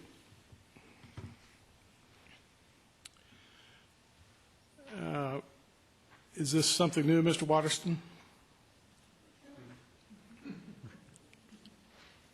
You know, you asked a question about what makes it that there wouldn't be a auto parts store or a car fix-up place there.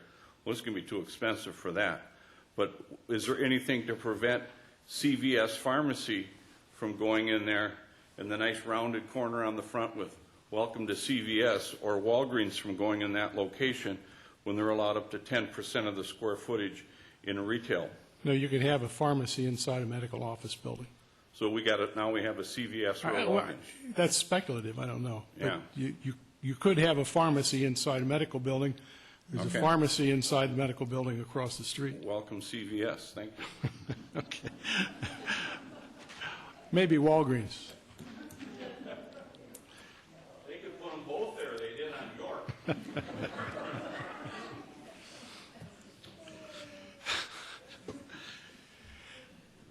Okay, is there a motion to close the public hearing and bring the discussion back to the table? I make that motion. Is there a second? Second. All in favor, say aye. Aye. Opposed? I want to thank the members of the public and the applicant for your presentations this evening. Let's bring the discussion back up to here. And I have, if I might, I have a question for a couple questions for the staff. Carrie, do you know,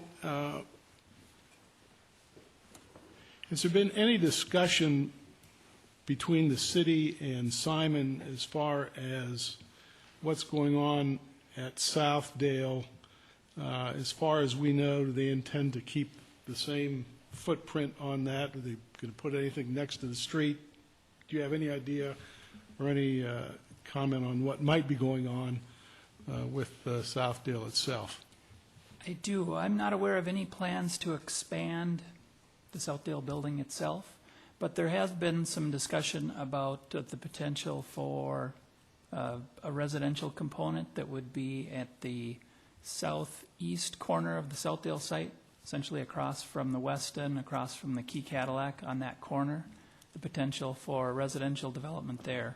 But they haven't shared any specific plans with staff. It's speculative at this point. Okay. We'll emphasize that that's just speculative and nothing's, those of you watching at home, there's nothing in the mill about that right now. So, and then the other question, Carrie, one of the interesting things that the applicant brought up was that if you count this building, there are 10 tall buildings in this neighborhood, 7 of which are higher than what's proposed. And I'm wondering, what's the justification for imposing a lower standard on this particular property when there are so many other buildings that are higher?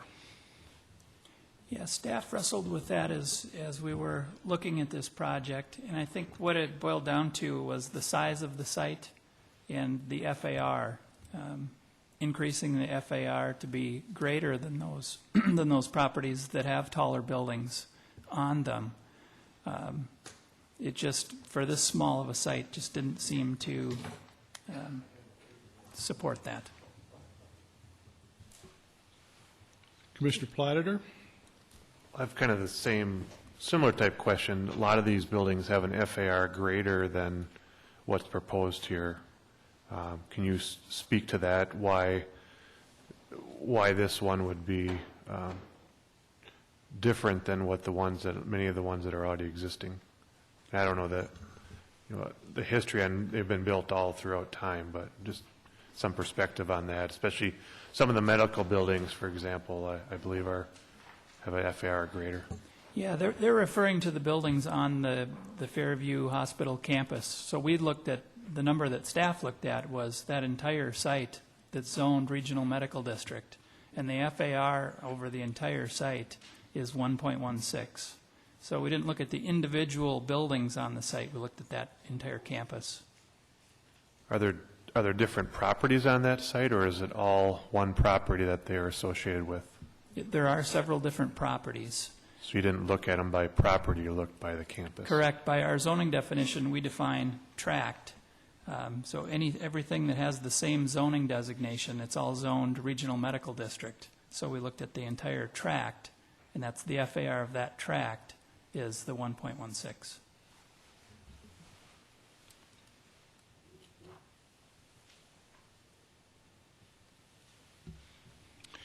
Mr. Schroeder?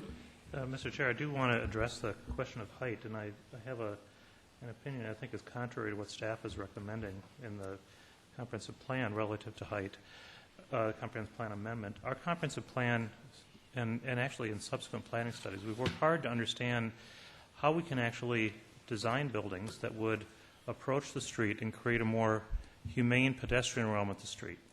And the structure we used to do that in the comprehensive plan, and what we talked a lot about in the Grandview District planning effort, was to look at the relationship of the portion of the building that immediately abuts the street to the space that's created at the street. And we had a device in the comprehensive plan that we called podium height, which is generally defined as 2 stories, and with taller buildings set behind that.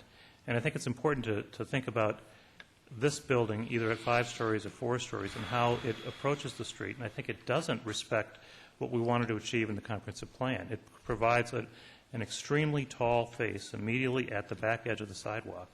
And I think it's clearly contrary to what we intended in our comprehensive plan. And I think it's, as we start to compare absolute building heights in the areas surrounding this building, I think it's important to consider the relationship of the front of those buildings to the street. They do not have the overwhelming dominant presence on the street that this building would have. The goal of the podium was to create a more comfortable transition for buildings that were pulled up closer to the street. And I don't think this building at 4 or 5 stories actually does that. And I think in the staff description, I think that 4 stories is actually too tall next to France Avenue compared to everything else we have going on. I do want to talk about one other thing, and I think it's important that we look at this in terms of, and I don't actually know the answer to this, but several people actually kind of hinted at it, that we have in a regional medical district in Edina an amenity not just for our community, but for the region. And what I fail to see in this proposal, as they request a PUD and request some relief from our zoning requirements through the PUD, what the community actually gets that further supports the idea of creating a vibrant regional medical district. It's a standalone building that's not connected to others in the district. And I don't know that it's the fault solely of this particular building, but we may not have fully realized in our comprehensive plan or other planning documents what that regional medical district is supposed to be for our community. But I don't think this does it. I don't know what the answer is, but I'd like to think that as we think about this district as a local and regional amenity, we really think hard about how we use properties and make certain that they're well connected, well thought through, and actually support the notion of the long-term vibrant future of this particular district in our community.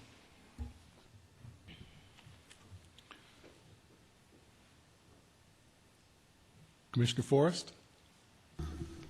Well, just to add on to that, if this was identified in the comp plan as a potential area of change and that it would then require a small area plan, right now, procedurally, we're in the situation where if the council does require that, we don't know if we're going back to the drawing board even. So it's kind of awkward in that way. But also, I think we need to really pay attention to what we do have in the comp plan as we make this consideration, and also whether it's height or whether it's the relationship to the street or use or overall longevity to the vibrancy of the area, but I think we also need to think about the long-term. I agree with Commissioner Schroeder. If you're thinking of this as a regional medical district, it's bothering me that now we're getting all these independent buildings that each have their own parking facilities, ramps and lots, both, some of which they charge for, some of the buildings don't. So it is pretty disjointed at this point in time, and I don't know if we even have the opportunity to kind of look at this area in a synthesized manner, but it would sure be nice to somehow be able to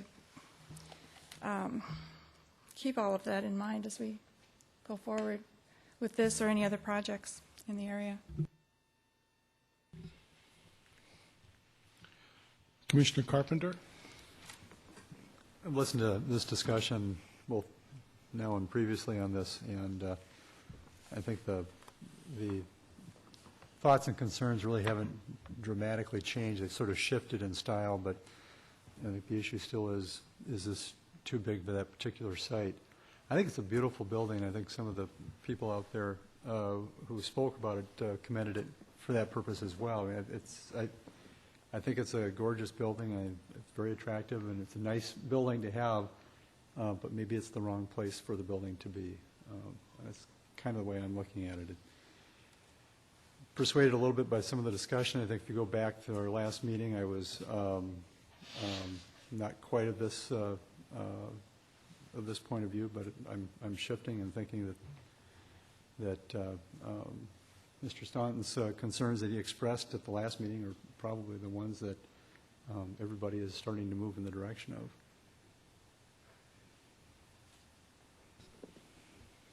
Commissioner Scherer? My comments can be brief, since I'm starting to hear some of the same things that I would have said, articulated by my colleagues.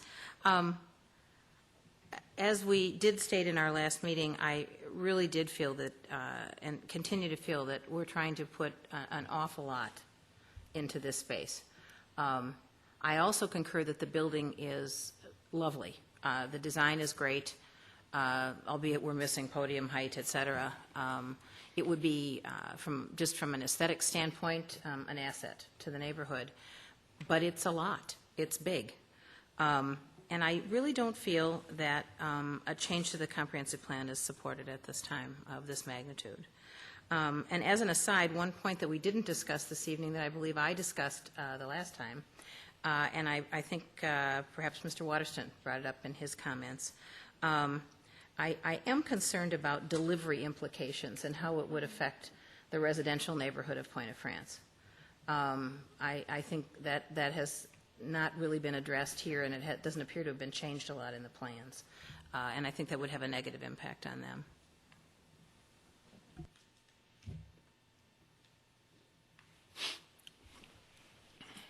Mr. Staunton?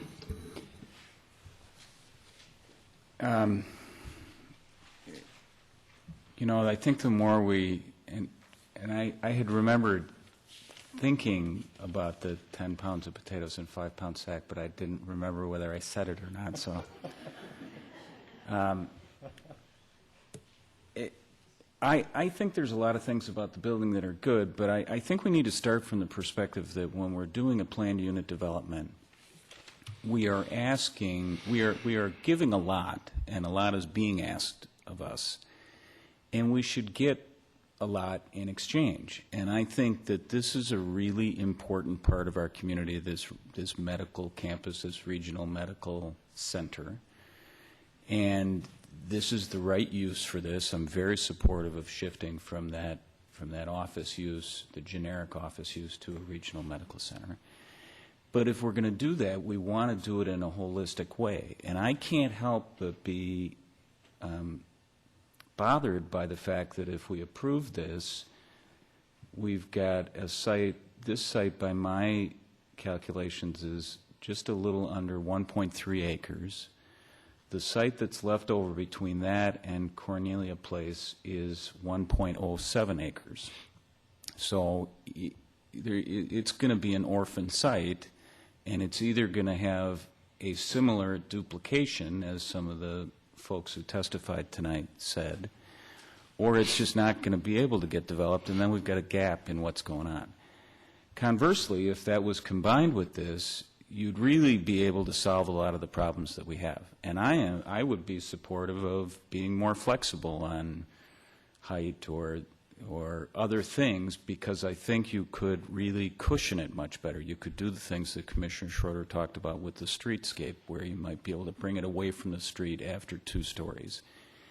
And so it's not just that we've got too much going on in one space. And you know, to those folks who'd like a park next to you, that I understand that, but you know, they have a building and it's zoned, and if they want to build a 4-story building, they can build a 4-story building, and they're entitled to do that, and we can't stand in their way on that.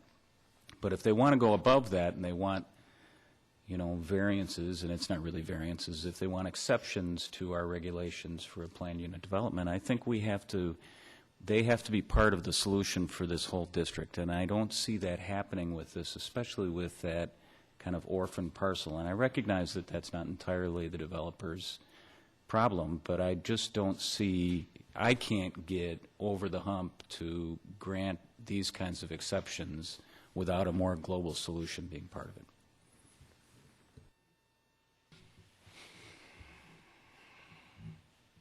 Commissioner Forrest? This is just kind of a laundry list, because I don't know where the deliberations are going to go at City Council. I agree with the people who have said tonight that they would like screening on all sides of the parking ramp. I do as well, especially when you're coming in from the west, with Valley View Road being, well, an entrance ramp off of Crosstown onto Valley View Road. That approach into the regional medical area, yeah, the corner is a nice gateway, but also that's part of the route. So it should look as attractive as possible going that whole way. I do like the fact that the developer talks about, well, their green initiatives, but especially regarding transportation. However, I am concerned about the, you know, I don't see public bicycle racks, and it just seems unwelcoming. It seems very self-enclosed. You know, if it's going to be a medical building, everybody's coming in from the ramp. I don't see the street being used that much. I don't see the, and if we're saying, and I don't know, I quite agree that I would want all the retail to just be related to the office, you know, the needs of the patrons of the offices or the clients of the offices there, but it just seems very enclosed and very ramp-oriented, and in ways it relates well on paper, but I just have trouble imagining people actually using it as it's intended, but that's possibly my imagination, I'm sure. I think there's some talk about putting a bike lane below the Valley View Bridge. Is that correct? Do you know?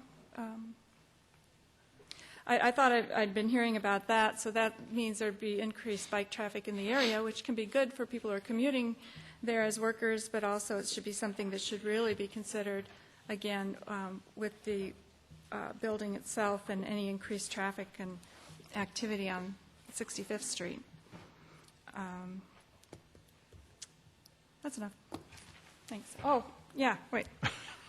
It's not enough. I would like to see a little bit more green space and also perhaps some incorporation of public art of some type, because I'm thinking back to my own experiences living in Rochester for a number of years and how that was all part of the whole regional medical experience down there, and it was welcoming to the residents and not just to the users of the facility.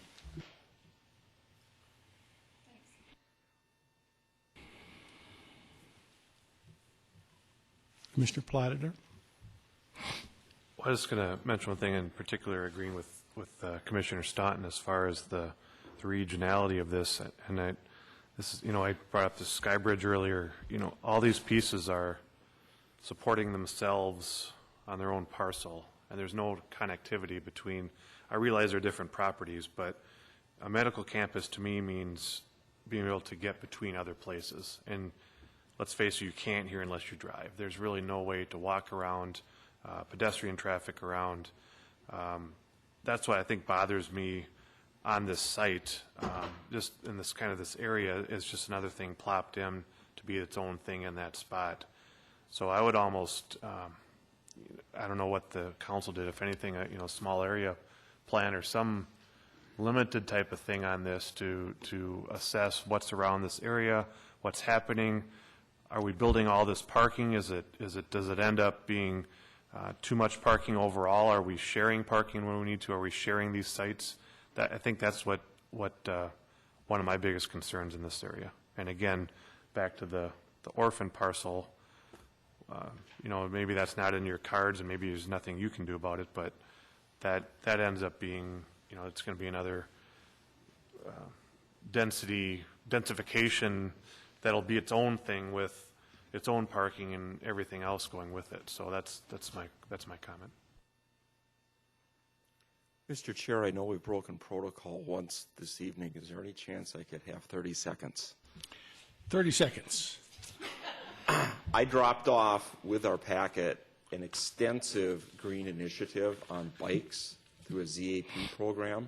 We have a special area within the ramp for bicycles and motorcycles. We have offered to extend the sidewalk on the south side of 65th to enclose that sidewalk all the way around the perimeter for the community. So I think within the packet there is backup information that address some of the comments that you did make. We're very sensitive to alternative transportation with our car and several other initiatives that I will be in more detail given the chance to come back again. Thank you very much. Thank you, Mr. Michaels. Other comments from the commission? I've got a couple that I want to add, if I might. One of the comments that was made earlier was, how do you prioritize between the, and I'm going to paraphrase, the selfish needs of the resident versus the selfish needs of the developer? And I guess in the first place, I don't think that's the right comparison, because when we look at a development opportunity in the city, I think we have to look at the selfish needs of the city and 40-some thousand residents of the city, and not one developer and several residents of an adjoining property. They are certainly important considerations, but the consideration has to be what is good for the city of Edina. The question was asked, what should we be, what are we getting for the PUD? Well, what should we get? We've got a parcel. I don't know. Somebody needs to tell me what do we think we ought to have. What about an orphan property? Yeah, there's an orphan property. I don't think it's fair for us to say, well, you got to take care of that orphan property next door before we're going to consider your request. I don't think that's the proper thing for us to do, because they don't control that orphan property. If the orphan property wants to join in, they certainly probably had plenty of opportunity to do so. They haven't, for whatever reason. It's the same thing that happened with Twin City Orthopedic. That development would have been a lot nicer had they been able to take the bank at the end of the block, but the bank at the end of the block didn't want to sell. So what are you going to do? You got to deal with the property that you've got and the property that's part of the application. You can't talk about, well, what about the orphan property?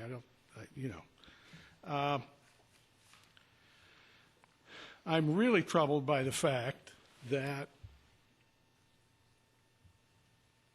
7 of 10 buildings in the neighborhood are taller than this proposal, yet this proposal's too tall and too big. That doesn't make sense to me, and I think it's unfair to burden a particular property with that kind of requirement. How can you say that?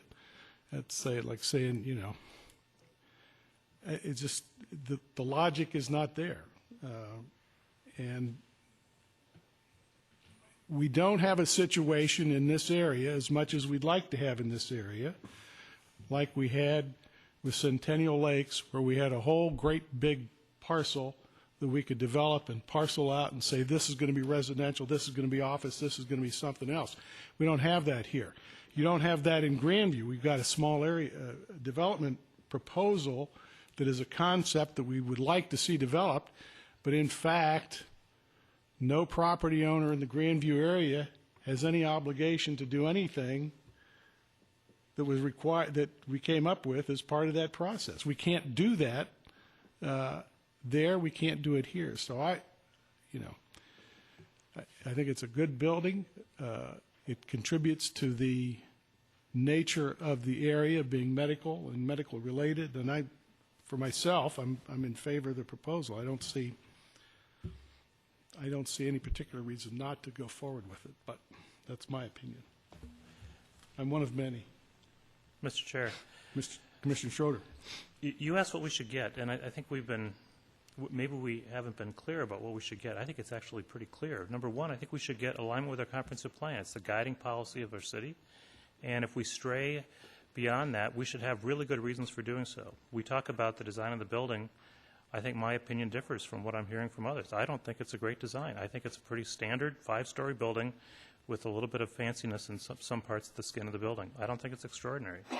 I think the other thing we should be looking for is enhancement of the public realm, the part that we all contribute to, without burdening the neighbors. And I think as we squeeze more onto the site, we're pushing more of the burden of a little bit of enhancement of France Avenue back onto some of the neighbors instead of looking at a more holistic solution. That's not just the neighbors who are viewing this, but the parcel that's left over. Now we have a very tall parking ramp next to a 1-acre site, meaning that that's probably going to be a very difficult site to develop reasonably.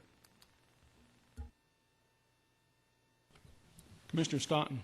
Mr. Chair, just to follow up on those points. I have some discomfort with the next door of the orphan property as well. But what I want to be clear about is that I'm fine with them developing this piece of property as they're permitted to under the existing comprehensive plan and the zoning code. So, and I would even be fine with changing it to regional medical as opposed to POD. And then whatever they can build with it that way. But the reason that the next door property becomes relevant to me is that you're asking for us to do a planned unit development, which is then granting all these exceptions. And so that's why it's important, and that's why I think it becomes relevant. Because instinctively I have the same discomfort with kind of holding them responsible, if you will, for the next door property. But I think we're not doing that because they are still entitled to develop their property within the code and within the comprehensive plan. The thing I'd say about the height, because I actually found Mr. Michael's recitation about the various heights of buildings around the area instructive, and I thought it was an eye-opener. I think the reality is that the current height limitations went in place after all of those structures were built. And there's been quite a bit of discussion in our community about the wisdom of having a height limit in the comprehensive plan, but for better or worse, that's what we have. And so if we're going to change that, we have to change the comprehensive plan. And so I think that's why that becomes relevant here. And so, that's why I can't support it.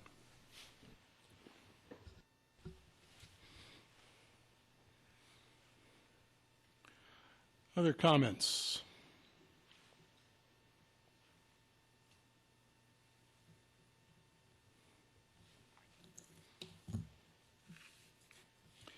The proposal is advanced by the staff. I guess I have one other question for staff. Staff has recommended against changing the plan, which would not allow a 5-story building. So that if we took that action, then is not the second question, the PUD, moot?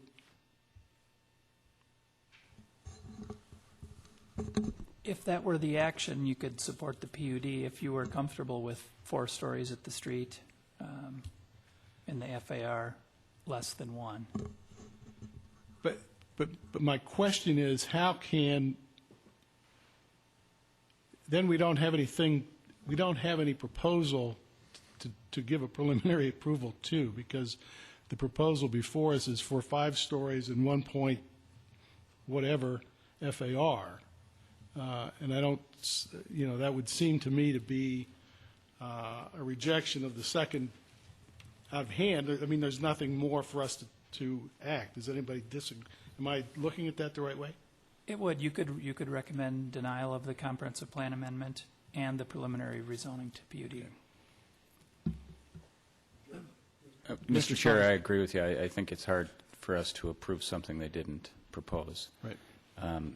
So I would make a motion that we recommend denial of the comprehensive plan amendment and rezoning to a PUD based on the discussion that we've had tonight and the rationale that we've put forward. A motion's been made. Is there a second to that motion?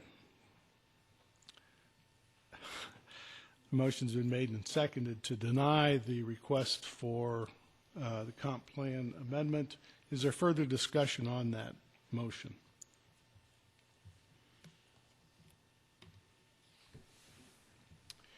Hearing none, I'll call for all in favor of the motion to deny the comp plan amendment. Please say aye. Aye. Opposed? Aye.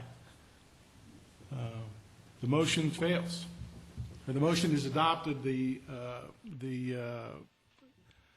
proposal to amend the comprehensive plan to allow the 5-story building has been voted down. Given that, there's staff. Was the rezoning also included in that? That was part of the motion.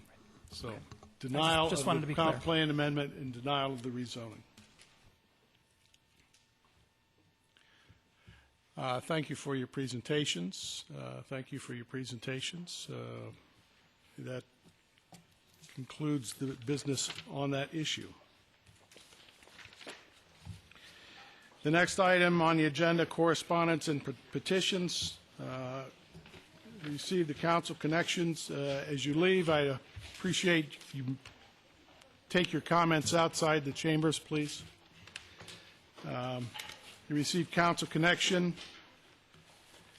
We received the attendance report. There seems to be an error on the attendance report. Some of the members got a freebie here.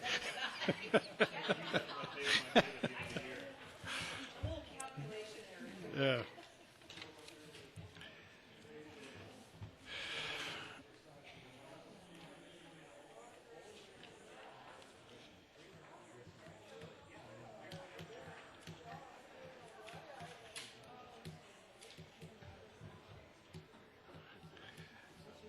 Chair and commission member comments. The chair has no comments. Do the members of the commission have any comments? Commissioner Staunton. Mr. Chair, just wanted to make my last comment on the Grandview project. The City Council did, in fact, adopt the development framework at its meeting, was that last Tuesday? A week ago yesterday. So we have at least reached the beginning of the end of the beginning. So I want to thank the members of the Commission for all of your support on that in the variety of ways that everyone participated, and I think it moves us forward nicely in that area, and there's much work to do, but there's been much good work done, so thank you. And thank you for your work on that. Commissioner Platter, and then I'll get to Commissioner Scherer. This is more a comment than anything, maybe I'm missing it, but is it possible that we could get the council minutes sent to us after the meeting? It seems, at least for myself, I don't know if anyone else, or they get them now or not, but We don't. that could be sent out after the meetings. It seems when I go online, they're always 3 months behind or whatever they are. So it'd be nice to get those more real time, you know, when they come out. I don't know what the distribution list, but so. That's a good point. Thank you. Commissioner Scherer. I just wanted to observe that I had the pleasure of attending an event recognizing volunteers within our city, which is a very impressive event in and of itself. We have the pleasure of living in a community where people give very significantly of their personal time and resources. But Mr. Staunton was recognized as the mayor's choice for an extremely significant individual volunteer. And very lovely event, well-deserved, and I wanted to commend you and congratulate you on behalf of all of us. Yes, congratulations. Well-deserved is correct. Other comments from the commission? Comments from staff? Thank you, Chair. I do have a couple things. The minutes you may have been looking for, if it wasn't in the council connection, was in regard to the JMS project, just to give you an update on that. It was on the agenda for the city council last week. However, the applicant requested the item be tabled to the next meeting, so it will be, he couldn't get the PowerPoint to work. And so it was continued to next Tuesday. Couple things. I sent out an email about pictures. We'd like to get everyone's picture up on the new website that will be launched soon. So if everybody will be in attendance on May 9th, I would ask that we come about 15 minutes early to the meeting. Just let me know ahead of time if you can't make it, and we can reschedule. We want to have everybody in the picture. That'd be a group picture? Right. Yep. How do we seat those? We'll figure something out. Yeah. And lastly, it is our turn to host the Tri-City Joint Planning Commission meeting that we have every year with Bloomington and Richfield. So if anybody has any ideas, let me know, but we need to start thinking about that maybe for this fall, that we would host that. You may recall we had a speaker come in the last time we hosted over at the Senior Center that I think went over pretty well. It was well received by the other cities. It's a little different from what we traditionally do in just meeting and going through what we've done over the last year. So maybe we want to do something creative again. We have an idea already. Mm-hmm. How about something regarding the grant review process as a planning tool and device, and how it operated? Walk the site, maybe. Well, that would be possible too. It could be a Try to physical walk. walking Try to and walk it- the site. Just a thought. Okay. Keep that in mind. That'll occur this fall. Right, yeah, no date specific, but I just thought we should start thinking about it. Okay. Good comments, Commissioner Scherer. If anybody else has any ideas about that meeting, please forward them on to staff. Other comments? All right, hearing none other, I will take a motion to adjourn. Is there a second? Second. All in favor, say aye. Aye. We are adjourned.